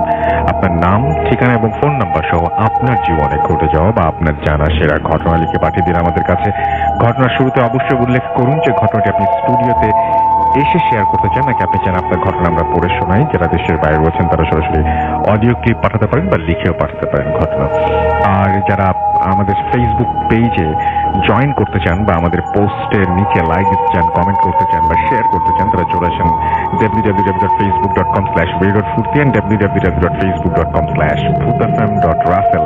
আমরা এখন যেটা করব সেটা হচ্ছে যে সরাসরি চলে যাব আমাদের আরো একজন নতুন অতিথির কাছে এবং তার কাছ থেকে ঘটনা শুনবো। তবে তারপরেই আমরা কমেন্টগুলো পড়ি। আমরা চলে যাই শুরুতেই ঘটনায় এবং ঘটনা শুনে আসার পরে আমরা কিছু কমেন্ট পড়বো। আপনার নামটা প্লিজ একটু বলবেন, কোথা থেকে এসেছেন, তারপর আপনার ঘটনায় যাবো। জি রাসেল ভাই, আমার নাম তুষার আহমেদ ইমন। আমি এখন তো ঢাকা কলেজে পড়ছি। জি। তো আমি যে ঘটনাটা বলছি রাসেল ভাই সেটা ঘটেছে 2008 সালে। অনেক আগে। জি, ঘটনাটা ঘটেছে সিরাজগঞ্জে, আমার দেশের বাড়ি। তো ঘটনাটা অ্যাকচুয়ালি ঘটেছে আমার বাবা মারা যাওয়ার পর এবং আমার বাবার সাথে কোনোভাবে হয়তো রিলেটেড, ঘটনাটা বললেই বোঝা যাবে। তো রাসেল ভাই, ঘটনাটা ঘটেছে 2008 সালে আমার বাবা মারা যাওয়ার ঠিক 1 থেকে 1.5 মাস পর। আচ্ছা। এবং ঘটেছে আমার মেজ বোনের সাথে ঘটনাটা। তো ঘটনাটা যেটা ছিল রাসেল ভাই, যে আমার বাবা কিন্তু স্বাভাবিকভাবে মারা গেছে, অসুস্থ হয়ে হসপিটালে মারা গেছে। তো কিন্তু কিভাবে রিলেটেড সেটা অ্যাকচুয়ালি আমাদের জানার বাইরে। তো রাসেল ভাই, একদিন আমার মেজ বোন, তো হঠাৎ করে মানে আমাদের বাসাটা অনেক বড়, 18 ডিসিমালের একটা বাড়ি। তো বাসাটা নেওয়া হয়েছে অনেক আগে, মানে আমাদের বাড়ি ছিল মূলত আগে টাঙ্গাইল। তো ওখান থেকে চলে আসার পর এখানে যখন বাড়ি করে, তখন বাড়িটা মানে বলে রাখা ভালো যে পুরো বাড়িটা আর কি জঙ্গলে আবৃত ছিল, কোনো বাড়ি ঘর ওইদিকে ছিল না। তো আসার পর যেটা মানে ওই দিকের লোকজন বলতো যে অ্যাকচুয়ালি জায়গাটা ভালো না। আচ্ছা। জায়গাটাতে মানে ভূত আছে বা জিন টিন এই ধরনের কথা আর কি চলতো। তো যাই হোক, আমার মা খুব সাহসী, তো ওনার সাহসের উপর ভর করেই আর কি ওখানে বাড়িটা নেওয়া হয়। তো যখন প্রথম বাড়িটা নেয়, তখন জঙ্গল টঙ্গল আমরাই পরিষ্কার করেছি, মানে বাবা মাই ওগুলো ঠিকঠাক করে ঘর বাড়ি তোলা হয়। তবে বাড়িটা নেওয়ার পর প্রথম অনেক কিছু আমার মা দেখেছে, এটা আমার মায়ের কাছে শুনেছি, যে হয়তো আকাশ দিয়ে কিছু একটা উড়ে যাচ্ছে বা আলো জ্বলছে দূরে জঙ্গলে। উনি নিজে দেখেছেন? জি জি, আমার মাই দেখেছে। তো এরপরে হঠাৎ করে মানে আস্তে আস্তে এগুলো বিলীন হয়ে যায়, এগুলো আর দেখা হয় না। কিন্তু আমার বাবা মারা যাওয়ার পর যেটা হয়, ওই বললাম 1.5 মাস পর, তো তখন মানে আমাদের যে বিল্ডিং থেকে বের হয়ে টিউবওয়েল পাড়ে পানি আনতে যেতে হয়, টিউবওয়েলে। তো টিউবওয়েল পাড়টা একটু দূরে আমাদের বিল্ডিং থেকে। তো বের হয়ে মানে আমার আপু পানি আনার জন্য, মানে আমরা রাতে ডিনার করবো, তো এই জন্য আপু আর কি পানি আনতে যাচ্ছে বাইরে। গ্রাম এলাকায় কিন্তু টিউবওয়েলের পানিটা আসলে খাওয়া হয়। তো টিউবওয়েলের পানি আনতে যাওয়ার সময় মানে গেছে, যাওয়ার পর মানে হঠাৎ করে কিছু শব্দ পাচ্ছে, অদ্ভুত বিকট রকমের আওয়াজ পাচ্ছে। তো আপু আর কি চারপাশে তাকাচ্ছে যে আওয়াজটা কোথা থেকে আসছে। তো প্রথমবার তাকানোর পর আপু আসলে কিছু দেখতে পাচ্ছে না যে আওয়াজটা আসলে কোথা থেকে আসছে। তো একটু পর আবার আওয়াজ আসছে, আপু আবার আশেপাশে তাকাচ্ছে, কিন্তু রাসেল ভাই কিছুই দেখতে পাচ্ছে না। তো হঠাৎ করে আপুর নাম ধরে ডাক আসে, সুলতানা। আবার আপুর নাম সুলতানা, তো সুলতানা বলে ডাক আসে। তো যখন ডাকটা আসে, তখন আপু ওই পাশে তাকায়, মানে আমাদের যে টিউবওয়েল পাড়টা তার ঠিক সামনে একটা বড় পুকুর ছিল। পুকুরটার অপর পাশে আবার একটা গ্রাম আছে। তো পুকুরটার চারপাশে অনেক বাঁশঝাড়, শাল গাছ, মানে অনেক ঝোপঝাড় পূর্ণ আর কি। আচ্ছা। তো আপু ওই পুকুরের দিকে তাকায়। তো পুকুরের দিকে তাকিয়ে যেটা হঠাৎ করে দেখতে পায় যে একটা লম্বা চূড়া লোক, তো সাদা কাপড় টাপড় পরা, জুব্বা টুব্বা পরা, যেভাবে আর কি হুজুর বেশের লোকজন থাকে ওইভাবে। আচ্ছা। তো আপু হঠাৎ করে দিকে তাকে একটু থমকে যায়। তো আপু যেটা মানে অবাক করার মতো বিষয়, যে লক্ষ্য করে ওই চেহারাটা ছিল আমার বাবার চেহারার মতো, আমার আব্বুর চেহারার মতো। তো কিন্তু আরেকটা যেটা বিষয়, সেটা হলো ওই অবয়বটা পুরুষ মানুষের ছিল, কিন্তু তাতে শাড়ি পরা, মানে চুড়ি পরা ছিল, হাতে চুড়ি পরা ছিল না, এবং ঠোঁটে লিপস্টিক দেওয়া ছিল। তো এই ধরনের কিছু লক্ষ্য করে। তো যেটা লক্ষ্য করে যে আপুকে ডাকছিল এই বলে যে সুলতানা আয় আয় সুলতানা, এইরকম সুর করে ডাকতেছিল, এবং আওয়াজটা খুব জোরে হচ্ছিল, কিন্তু আমরা কেউ এই সাউন্ডটা শুনতে পাইনি। ঘরটা পাশে, কিন্তু আমরা কেউ সাউন্ডটা শুনতে পাইনি। তো এবং হাত বাড়িয়ে ডাকছিল যে আয় আয়, হাত দিয়ে ডাকছিল। তো এই জিনিসটা দেখার পরে আপু মানে ভয় পেয়ে এক চিৎকার দিয়ে মানে ঘরে ঢুকে পড়ে, এবং ওখান থেকে কিভাবে আসে জকটক ফেলে দিয়ে ঘরে ঢুকে আম্মুকে জড়িয়ে ধরে কাঁদতে শুরু করে দেয়। আচ্ছা। তো তখন আম্মু তো আপুর সাথে বাইরে যায়, আম্মুকে আলটিয়াল করে, তো আম্মু কিছু দেখতে পায় না। তো ঘটনাটা আসলে এখানে শেষ হলে পারতো, কিন্তু এর ঠিক 4-5 দিন পর বা সপ্তাহখানেক পর আবার ঠিক একইভাবে যখন আপু পানি আনতে যায়, আবারও পানি আনতে যায়। কিছুদিন তো আপুর সাথে আমার ছোট আপু আম্মু এরা বাইরে যায় ভয়ের কারণে, কিন্তু কিছুদিন পর হঠাৎ করে আবার যখন আপু বাইরে বের হয়, তখন আবারও আপু এরকম সাউন্ড শুনতে পায়। যখন সাউন্ডটা শুনতে পায়, তখন আপু ওই পুকুরের দিকে তাকায় যে হয়তো ওখান থেকে আবার ডাকটা আসছে, কিন্তু আপু ওখানে তাকিয়ে কোনো কিছু শুনতে পায় না। তো আপু ভাবে যে যেহেতু আগে একদিন দেখেছি, ওটা ভ্রম হতে পারে আমার। কিন্তু কিছুক্ষণ পর যখন আবার ডাক আসে, তখন আপু বুঝতে পারে যে না, সামথিং রং, জি কিছু একটা ভুল না আমার, এটা কিছু একটা ঘটছে। তো আপু আশেপাশে তাকিয়ে কিছু পায় না, তো আপু আবার ভাবে নিশ্চয়ই ভুল, আমার ভ্রম। কিন্তু যখন ভালোভাবে আবার ওই নামটা ধরে ডাক আসে সুলতানা, তখন আপু উপর দিকে তাকায়, কারণ সাউন্ড আসতেছিল উপর দিক থেকে। তো আগেই বলেছি টিউবওয়েল পাড়ের কিছু মানে একটু পাশে আমাদের বিল্ডিংটা, তো বিল্ডিং এর যে ছাদটা, তো ছাদের উপর থেকে ডাকটা আসছিল। তো তো ছাদের উপরে রাসেল ভাই যখন আমার আপু তাকায় তখন আপু দেখতে পায় যে ছাদে পা ঝুলিয়ে ওই সেম অবয়বটা, হাতে চুড়ি পরা, লিপস্টিক নেয়া এবং আমার বাবার মতো চেহারা। তো এটা আপু দেখার পর ওই দিন পা ঝুলাচ্ছিল, মানে যেভাবে আর কি শয়তান টাইপের কিছু থাকে আমরা যেটা শুনি আর কি, যে হাসছিল এবং পা ঝুলিয়ে ঝুলিয়ে আপুকে হাত ধরে রাখছিল, আয় সুলতানা তোকে নিয়ে যাব, আয় তুই আমার সাথে, এই বলে ডাকছিল। তো আপু তখনও প্রচন্ড রকমের ভয় পায়, আপু মানে আবারও ওইভাবে ভয় পেয়ে আম্মুকে গিয়ে জড়িয়ে ধরে। তো যেটা হয় যে এটা শুধু আমাদের সাথে না, আমাদের পাশের বাড়িতে একটা হয়েছিল, আমি যেটা জানি যে আমাদের পাশের বাড়িতে মানে এক মাসুম ভাই নামে একটা ভাই ছিল, তো ওনার মা এই মাসুম ভাইকেও মারা যাওয়ার ঠিক 1 মাস পরে এভাবে দেখে। তো ঘটনাটা অ্যাকচুয়ালি এরিয়া রিলেটেড, আমরা যেটা ভেবে নিয়েছি এটার পরে, কারণ আমাদের বাড়ির আশেপাশেই যারা মারা যাচ্ছে তাদের ক্ষেত্রে এরকম দেখা যাচ্ছে যে মারা যাওয়ার 1-2 মাস পরে তাদের অবয়বটা তবে ভিন্ন গঠনে সেটা দেখা যাচ্ছে। আচ্ছা, তো এটা দেখার পরে আপু তো প্রচুর কান্নাকাটি করছে এবং ভয়টা যাচ্ছে না, কারণ একের পর 1-2 দিন ঘটেছে, এক ভয়ের উপর আর একটা ভয়। তো আম্মু তখন ভাবলো যে এভাবে আসলে থাকা যায় না এত ভয় নিয়ে। তো আমার একটা হুজুরকে ডাকে, হাজিজ কারি নাম ছিল ওনার আমার এলাকায়। তো ওনাকে ডাকার পর যেটা হয় যে উনি আসার পরে বলে যে এটা জিন টিন ছিল বা মারা যাওয়ার পরে এটা অনেকেই দেখে থাকে, উনি এই ধরনের ধারণা দেয়, কনসেপ্ট দেয়। তো উনি তখন একটা মানে গ্লাস নিয়ে পানি পড়ে দেয়, কিছু একটা তাবিজ দেয় আর কিছু পানি পড়ে দেয়, খেতে বলে এবং ঘরের চারপাশে ওটা ছিটিয়ে দিতে বলে। তো তারপরে ঘরের চারপাশে ওটা ছিটিয়ে দেওয়া হয় এবং আপুকে পানিটা খাওয়ানো হয়, আপুকে তাবিজও দেওয়া হয়, যেটা গ্রামের হুজুর টুজুর দিয়ে থাকে। তো তারপর থেকে আপুর ওরকম অবয়ব কিছু দেখেনি, তবে আপুর একটা সমস্যা বরাবরই হচ্ছে এবং এখনো সেটা হয়। সেটা হলো যে আপু, এটা ঘুমানোর সাথে রিলেটেড, কাত হয়ে শুতে পারে না। উপর হয়ে শুতে পারে না, কাত হয়ে শুতে হয়। যদি উপর হয়ে শোয় তাহলে আপু চোখের সামনে একটা মারাত্মক ভয়ঙ্কর অবয়ব দেখে, যে অবয়বটা অনেক বেশি লম্বা, জুবা টুবা পরা এবং বড় পাঞ্জাবি টাঞ্জাবি পরা। তো আপুর ভয়টা এখন ওই ভয় থেকে হয়েছে কিনা সেটা আমরা জানি না, তবে এখনো এই ভয়টা কাজ করে এবং ওই উপর হয়ে শুলেই ওই জিনিসটা দেখতে পায় রাসেল ভাই। এটাই ছিল আমার ফার্স্ট স্টোরি।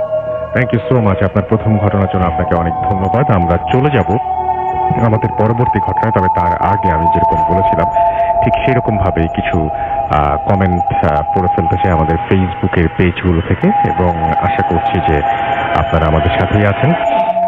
আমি দেখতে পাচ্ছি রৌফ ইসলাম আমাদের সাথে রাজশাহী থেকে শুনছেন, আমাদের সাথে দেখতে পাচ্ছি ইঞ্জিনিয়ার সাইদুর রহমান আছেন এবং কি বলছেন হার্টবিট বেড়ে যাচ্ছে রাসেল ভাই, আমাদের সাথে আছেন। দেখতে পাচ্ছি নাজমুল খন্দকার, এছাড়াও জুবায়ের আমাদের সাথে আছেন, দেখতে পাচ্ছি এছাড়াও ফারাবি আহমেদ, এবং আমাদের সাথে আছেন দেখতে পাচ্ছি শিমুল নাটোর থেকে আমাদের সঙ্গে আছেন দেখতে পাচ্ছি, এছাড়াও এই মুহূর্তে জিলান আচ্ছা আমাদের সাথে আছেন এমডি শাহিন আহমেদ, তিনি দুবাই থেকে শুনছেন, আমাদের সঙ্গে আছেন দেখতে পাচ্ছি আরো অনেকেই, আমাদের সঙ্গে আছেন লাবিব মুবাসসির, এছাড়া আমাদের সঙ্গে আছেন দেখতে পাচ্ছি জামাল হাওলাদার, আমাদের সঙ্গে আছেন ওমর ফারুক, এছাড়াও আছেন আমাদের সঙ্গে দেখতে পাচ্ছি এই মুহূর্তে মিস্টার ভিতুরাম, ওকে আমাদের সঙ্গে আছেন দেখতে পাচ্ছি, এছাড়াও দেখতে পাচ্ছি ইয়াসিন শারফারাজ শাফিন, এবং খুব ভয় পাচ্ছেন তিনি সেটা জানিয়েছেন। আমাদের সঙ্গে আছেন এমডি ইমন হাসান, আমাদের সঙ্গে আছেন নুরুজ্জামান নিশান, আমাদের সঙ্গে আছেন খায়রুজ্জামান, আমাদের সঙ্গে আছেন সাইফুল ইসলাম রোহান, চট্টগ্রাম থেকে শুনছেন তিনি। এমডি মাহমুদুর রহমান শুনছেন আমাদের সঙ্গে আছেন এমডি সাগর হাওলাদার, আমাদের সঙ্গে আছেন এই মুহূর্তে আরো অনেকে। আমাদের যে রেডিও ভূত এফএমের যে পেজ, সেই পেজ থেকে আমি শুনছিলাম, আমাদের সঙ্গে আছেন দেখতে পাচ্ছি এই মুহূর্তে যারা, তাদের মধ্যে রেডিও ফুর্তি যে পেজ, সেটা www.facebook.com/radio.ফুর্তি, সেই পেজ যারা কমেন্ট করছেন তাদের কমেন্ট আমি কিছুক্ষণের মধ্যে পড়বো। এবং আমি দেখতে পাচ্ছি যে এই মুহূর্তে শুনছেন মাহমুদুর রহমান লিখেন অ্যাপ অনেক better, okay thank you so much. Soumik Sejan আমাদের সঙ্গে আছেন বিপ্লব হায়দার, আমাদের সঙ্গে আছেন এমডি রাউহা, আমাদের সঙ্গে আছেন এস কে রিশাদ খান, অধরা তারা আমাদের সঙ্গে আছেন দেখতে পাচ্ছি, এছাড়াও আরো অনেকেই রেডিও ফুর্তি যে পেজটা, এবং আমি দেখতে পাচ্ছি বেল্লাল হোসাইন যেমন আমাদের সঙ্গে আছেন, পলক বর্মন আমাদের সঙ্গে আছেন, এবং আমাদের সঙ্গে আছেন দেখতে পাচ্ছি এই মুহূর্তে কাতার থেকে নাইম আহমদ, আমাদের সঙ্গে আছেন দেখতে পাচ্ছি জিফাত, এছাড়াও আছেন তিনি রাজশাহী থেকে আমাদের সঙ্গে আছেন, আমাদের সঙ্গে আরো অনেকেই আছেন। আমি এখন যেটা করব সেটা হচ্ছে আমার কাছে আরো একটা ঘটনা রয়েছে, যে ঘটনাটি আমি একটু পড়ে শোনাতে চাই আপনাদেরকে এই মুহূর্তে, এবং এটি একটা ইমেইল। আশা করছি যে এই ইমেইলটাও আপনাদের আনন্দ দেবে। তো যেভাবে আছে আমি ঠিক সেইভাবেই পড়ার চেষ্টা করছি ইমেইলটি।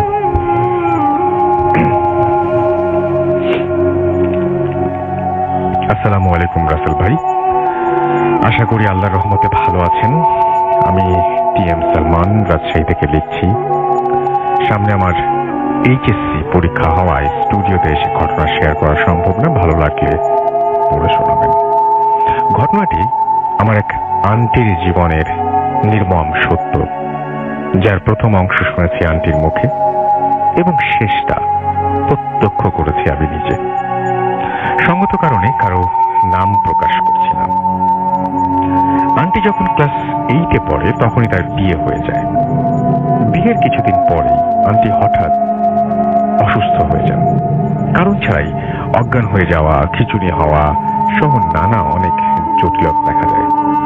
অনেক ডাক্তার দেখানোর পর যখন সমস্যার সমাধান হয় না এবং আন্টির অবস্থা খারাপ হতে থাকে, তখন একজন ভালো কবিরাজের কাছে তাকে নিয়ে যাওয়া হয়। কবিরাজ আন্টিকে দেখে বলেন এইটা স্বাভাবিক অসুস্থতা না, তাই ডাক্তার দেখিয়ে বা ওষুধ খেয়ে কোনো লাভ নেই।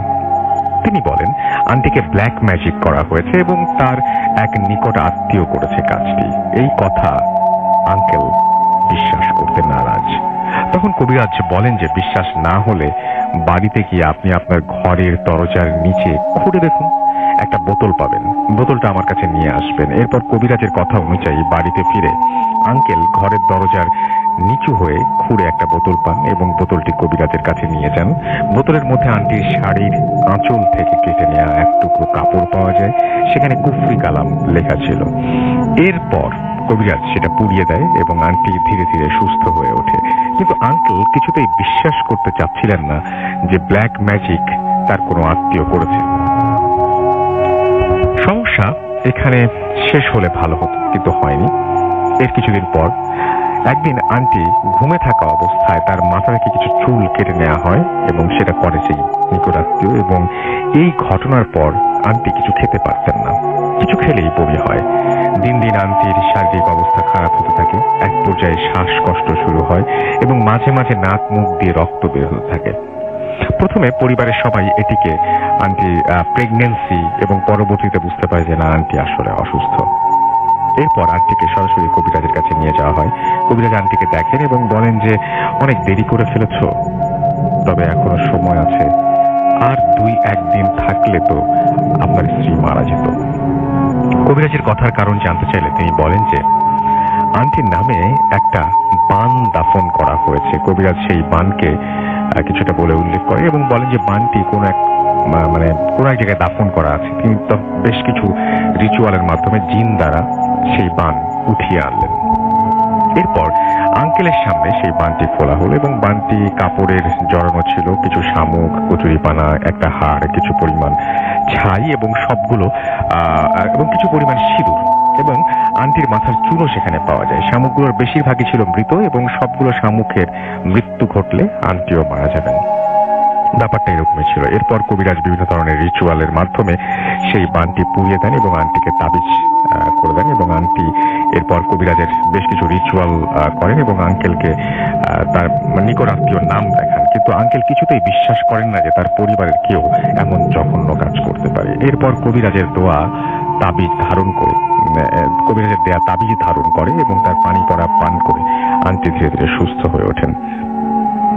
এরপর আন্টি বেশ অনেক দিন সুস্থ জীবন যাপন করেন, এর মধ্যে কোনো সমস্যা হয়নি। একসময় আন্টি গর্ভবতী হন। সে সময় গর্ভের সন্তান নিরাপত্তা নিশ্চিত করার জন্য আঙ্কেল আন্টিকে নিয়ে কবিরাজের কাছে যান। কবিরাজ আন্টিকে একটি তাবিজ দেন এবং সেটিকে বেঁধে রাখতে বলেন। কিছুদিন খাওয়া এবং পান করার পূর্বে সবসময় সব নিয়ম মেনে চলতে বলেন। এরপর কোনো সমস্যা হয়নি, গর্ভের সন্তান সুস্থভাবে স্বাভাবিকভাবে বাড়তে থাকে। ওইদিকে আন্টির গর্ভবতী হওয়ার খবর জানার পর তার সেই নিকটাত্মীয় আন্টির গর্ভের সন্তানকে নষ্ট করার জন্য আন্টিকে আবারও কুফরি মন্ত্রসিদ্ধ পানি পান করায়। কিন্তু তিনি বিসমিল্লাহ বলে পানি পান করার ফলে সেই পানি দিয়ে খারাপ কিছু হয় না এবং এভাবে গর্ভের সন্তানের কোনো ক্ষতি করতে পারে না সেই জিন। নির্দিষ্ট সময়ে আন্টি বাচ্চা ডেলিভারির সময় হয় এবং অনেক চেষ্টা করে বাচ্চাকে ভূমিষ্ঠ করানো যায় না। আন্টিকে হাসপাতালে নিয়ে যাওয়া হয়, সেখানে পরীক্ষা করে দেখানো হয় বাচ্চার অবস্থা এবং আন্টির শারীরিক অবস্থা একদম স্বাভাবিক এবং বাচ্চা ভূমিষ্ঠ হবার মানে পুরোপুরি অনুকূলে। এরপরে সন্তান ভূমিষ্ঠ হচ্ছেন এবং আন্টির অসুস্থতা বেড়েই যাচ্ছে। এই অবস্থায় আঙ্কেল কবিরাজের শরণাপন্ন হন এবং কবিরাজ চালানকৃত জিনের মাধ্যমে জিনের জন্য তিনি বলেন যে চালানকৃত জিনের জন্য সন্তান ভূমিষ্ঠ হচ্ছে। তিনি আঙ্কেলকে বলেন যে তাবিজ এবং পানি পরাতেন এবং তাবিজগুলোর একটি তিনি কোমরে বা পেটে এবং দুইটা তিনি বিভিন্ন জায়গায় বাঁধতে বলেন এবং বাচ্চা ভূমিষ্ঠ হওয়ার সাথে সাথে তাবিজগুলো খুলে পুকুর বা নদীতে ফেলে দিতে বলেন। এছাড়া তিনি সন্তানের জন্য একটি তাবিজ দেন। কবিরাজের কথা অনুযায়ী আন্টির সাথে ওই তাবিজগুলো বেঁধে দেওয়া হয় এবং সন্তান এরপরও সন্তান ভূমিষ্ঠ হয় না এবং সময় অতিবাহিত হওয়ার সাথে সাথে মা ও গর্ভের সন্তানের শারীরিক অবস্থার অবনতি হতে থাকে। এক পর্যায়ে মা ও সন্তানের সুস্থতার কথা ভেবে অপারেশনের সিদ্ধান্ত নেওয়া হয় এবং সেই অনুযায়ী আন্টির সন্তান পৃথিবীর আলো দেখে। এরপর কবিরাজের দেওয়া তাবিজ বাচ্চার হাতে বেঁধে দেওয়া হয়। সমস্যার সাময়িক সমাধান হয়। পরবর্তীতে স্ত্রী এবং সন্তানের সুরক্ষার কথা ভেবে আঙ্কেল বেশ কয়েকজন কবিরাজ এবং হুজুরের শরণাপন্ন হন। আর ওনারা প্রত্যেকেই বলেন আন্টিকে ব্ল্যাক ম্যাজিক করা হয়েছে। এরপরও আঙ্কেল পুরোপুরি বিশ্বাস করে না, কিন্তু আঙ্কেলের অবিশ্বাস বিশ্বাসে পরিণত হয় যখন তিনি দেখেন তার নিকট আত্মীয়গুলোর অনেকগুলো জিন চালন করে জিন চালান করা হয়েছে এবং আন্টির পেটে অসম্ভব জ্বালা পোড়া করতো সেই সময় এবং পেটের ভেতরে লোহার পেরেক ঢুকে দেওয়ার মতো যন্ত্রণা হতো। আন্টি কিছু খেতে পারতো না। তখন আঙ্কেল একজন বড় হুজুরের সন্ধান পান এবং তার কাছে আন্টিকে নিয়ে যান এবং হুজুর বিভিন্ন ধরনের রিচুয়ালের মাধ্যমে আন্টির পেট থেকে কয়লাশ, চুল, সিঁদুর এবং একটি তাবিজ বের করে আনেন এবং একটি কাঁসার থালায় বেশ কিছু কাঁচা দুধ দিয়ে কিছু রিচুয়াল সম্পন্ন করেন এবং থালাটি আঙ্কেলের সামনে রাখেন এবং এরপর থেকে পেট থেকে বের করা তাবিজটি থালার রাখা দুধের মধ্যে ফেলে দেন। সেখানে সেটা ফুটে ওঠে এবং আঙ্কেল সেই নিকট আত্মীয়র মুখমণ্ডল ছবি দেখতে পান এবং তখন তার অবিশ্বাস করার কোনো কারণ থাকে না। হুজুর আন্টিকে কিছু তাবিজ দেন এবং এক টুকরো কিছু একটা আয়াত লিখে দেন কাগজে এবং তার সেই সমস্যা ভালো হয়ে যায় এরপর থেকে এবং তাদের নিজের নিকট আত্মীয় আন্টির সুখ শান্তি সহ্য করতে পারে না, তাই বিভিন্ন ভাবে একের পর এক বিভিন্ন ধরনের ক্ষতি করতে থাকে এবং হুজুর একটি সমস্যার সমাধান করলে পুনরায় আরো একটি সমস্যার সমাধান হয়। এভাবে ব্ল্যাক ম্যাজিকের সাথে লড়াই করতে করতে এক সময় আন্টি আমাদের ছেড়ে চলে যান। আন্টি তার শেষ নিঃশ্বাস পর্যন্ত ব্ল্যাক ম্যাজিকের যন্ত্রণা ভোগ করেছেন। আপনারা সকলে আমার আন্টির জন্য দোয়া করবেন যেন তিনি জান্নাতবাসী হন। সকলের সুস্থতা কামনা করছি। আসসালামু আলাইকুম। টিএম সালমান, তেরোখাদিয়া, রাজশাহী। আমি পড়লাম ঘটনাটা, আশা করছি আপনাদের ঘটনা ভালো লেগেছে। আমাদের সাথে আরো একজন অতিথি আছেন, আমরা এখন তার কাছে যাব। আপনার নামটা প্লিজ একটু বলবেন, তারপরে আপনার ঘটনায় যাব। আপনি তার আগে বলবেন যে আপনার নাম এবং আপনি কোথা থেকে এসেছেন। আসসালামু আলাইকুম রাসেল ভাইয়া, আমি আহমেদ ইসা বনানী থেকে এসেছি। ওকে। আমি যেই ঘটনাটা এখন শেয়ার করব, ঘটনা 2016 সালে, যেটা আমার গ্রামের বাড়ি রাজবাড়িতে হয়েছে। আমি যখন ক্লাস 10-এ পড়ালেখা করি, তো সামনে আমার এসএসসি পরীক্ষাকে কেন্দ্র করে আমি হোস্টেলে যাই। তো হোস্টেলের দিনগুলো বেশ ভালোই কাটছিল। তো ভাইয়া কোনো এক রাতে পড়ালেখার কাজ শেষ করে ভাইয়া আমি ঘুমোতে গেছি, বাট কিছুক্ষণ ঘুমানোর পরে হঠাৎ করে আমার ঘুমটা ভাইয়া ভেঙে যায়। ঘুমটা ভেঙে যাওয়ার কারণ ছিল যে ভাইয়া আমার রুমের সামনে খেলার মাঠ, সেখানে মনে হচ্ছিল কিছু মানুষ, তেমন আমি বলতে চাচ্ছি যে আমার হোস্টেলের ছেলেরা দুষ্টামি করছিল। তো আমি এই ভেবে ওদেরকে একটু রাগারাগি করে আমি দরজা খুলে বাহিরে আসলাম, বাট বাহিরে এসে ভাই আমি কিছুই দেখতে পেলাম না। তো আমি পুনরায় আবার আমার রুমে চলে গেলাম। রুমে গিয়ে শুয়ে আছি, বাট ঘুম আসছিল না। তো 10-15 মিনিট পরে ভাইয়া সেম ওই একই কাহিনী। তো আমি এবার বেশি রাগান্বিত হয়ে লাঠি নিয়ে বের হলাম, ওদেরকে একটু মার দিব। বাট বের হয়ে দেখি ভাইয়া যেমন কিছু লোক সেখানে খেলাধুলা করছিল। যে আপনার মূল ঘটনাটা বলেন, কি হয়েছিল আপনার সাথে? ভাইয়া তো ভয় পেয়েছিলেন, কোন সাথে কি ঘটনা ঘটেছিল? তখন নার্ভাস মনে হচ্ছে।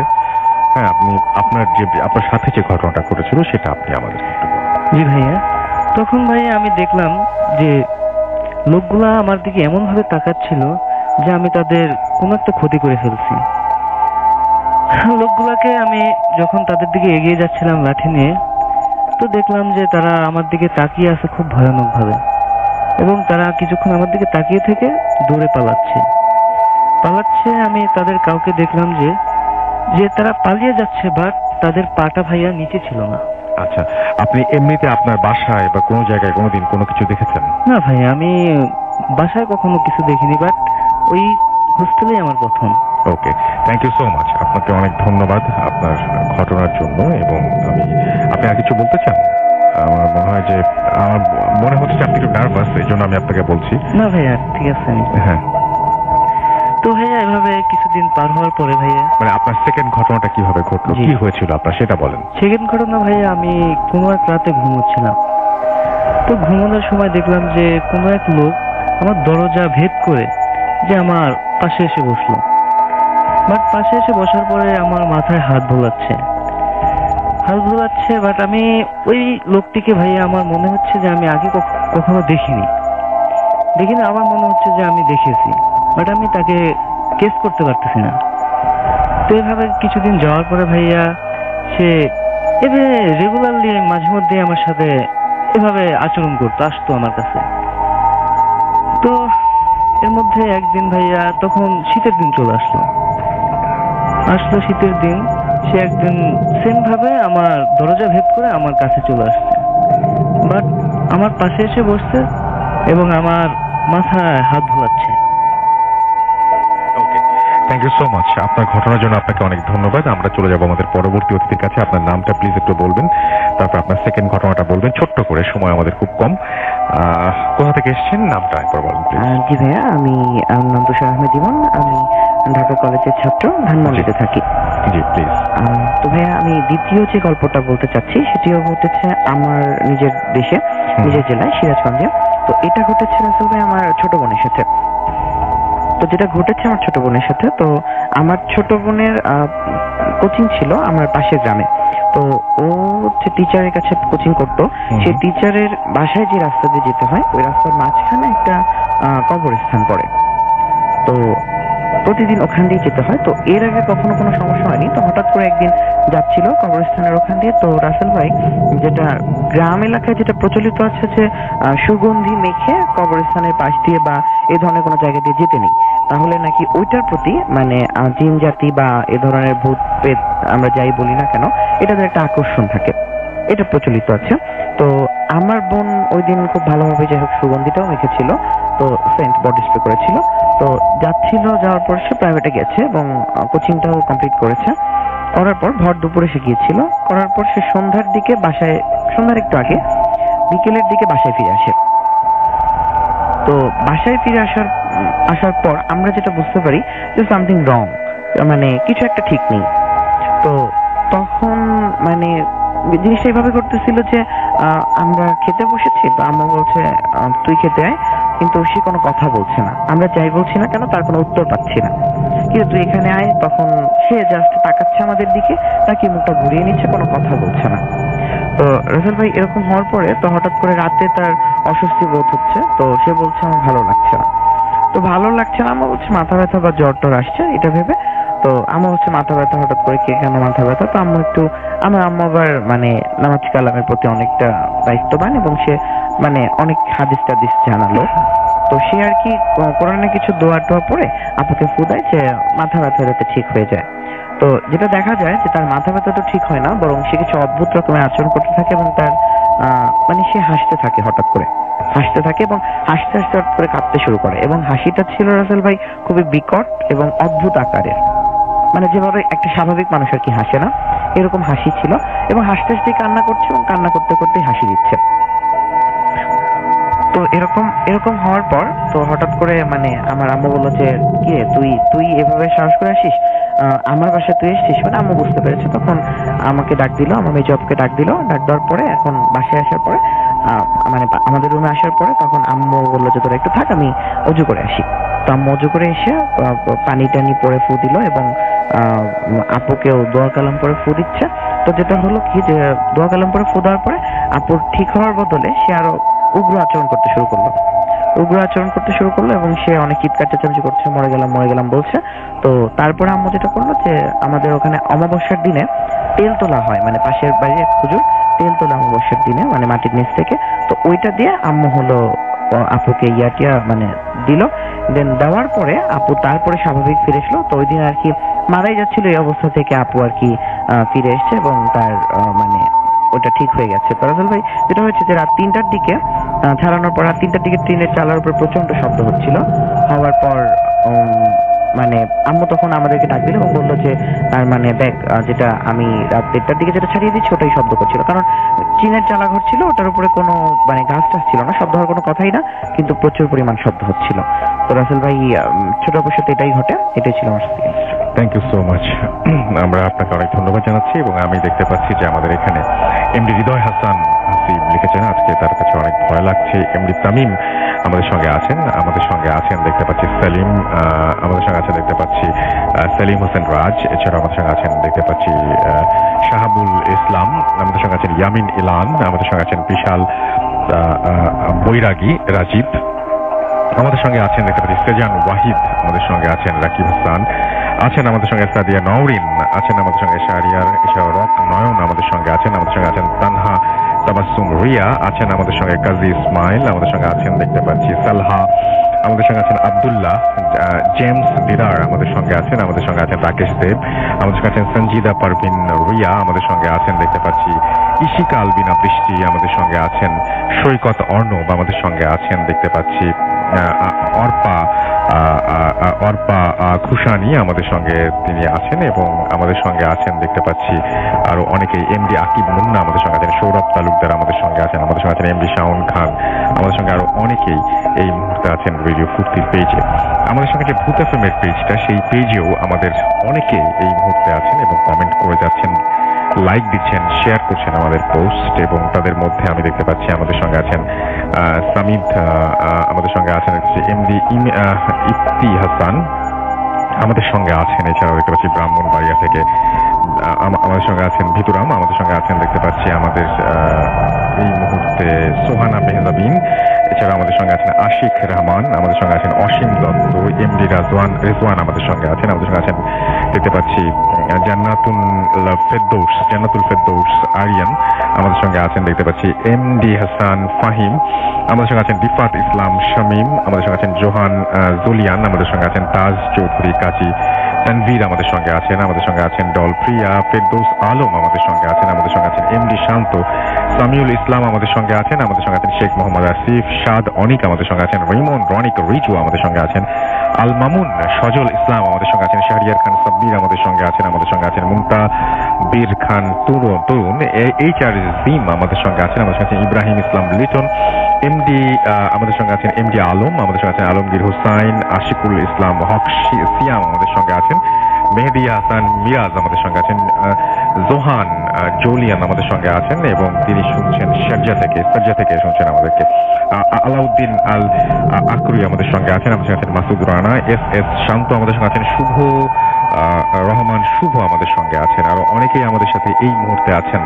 আজকের মতো আমাদের মোটামুটি আয়োজন এখানেই শেষ। কথা হবে আপনাদের সাথে আবারও।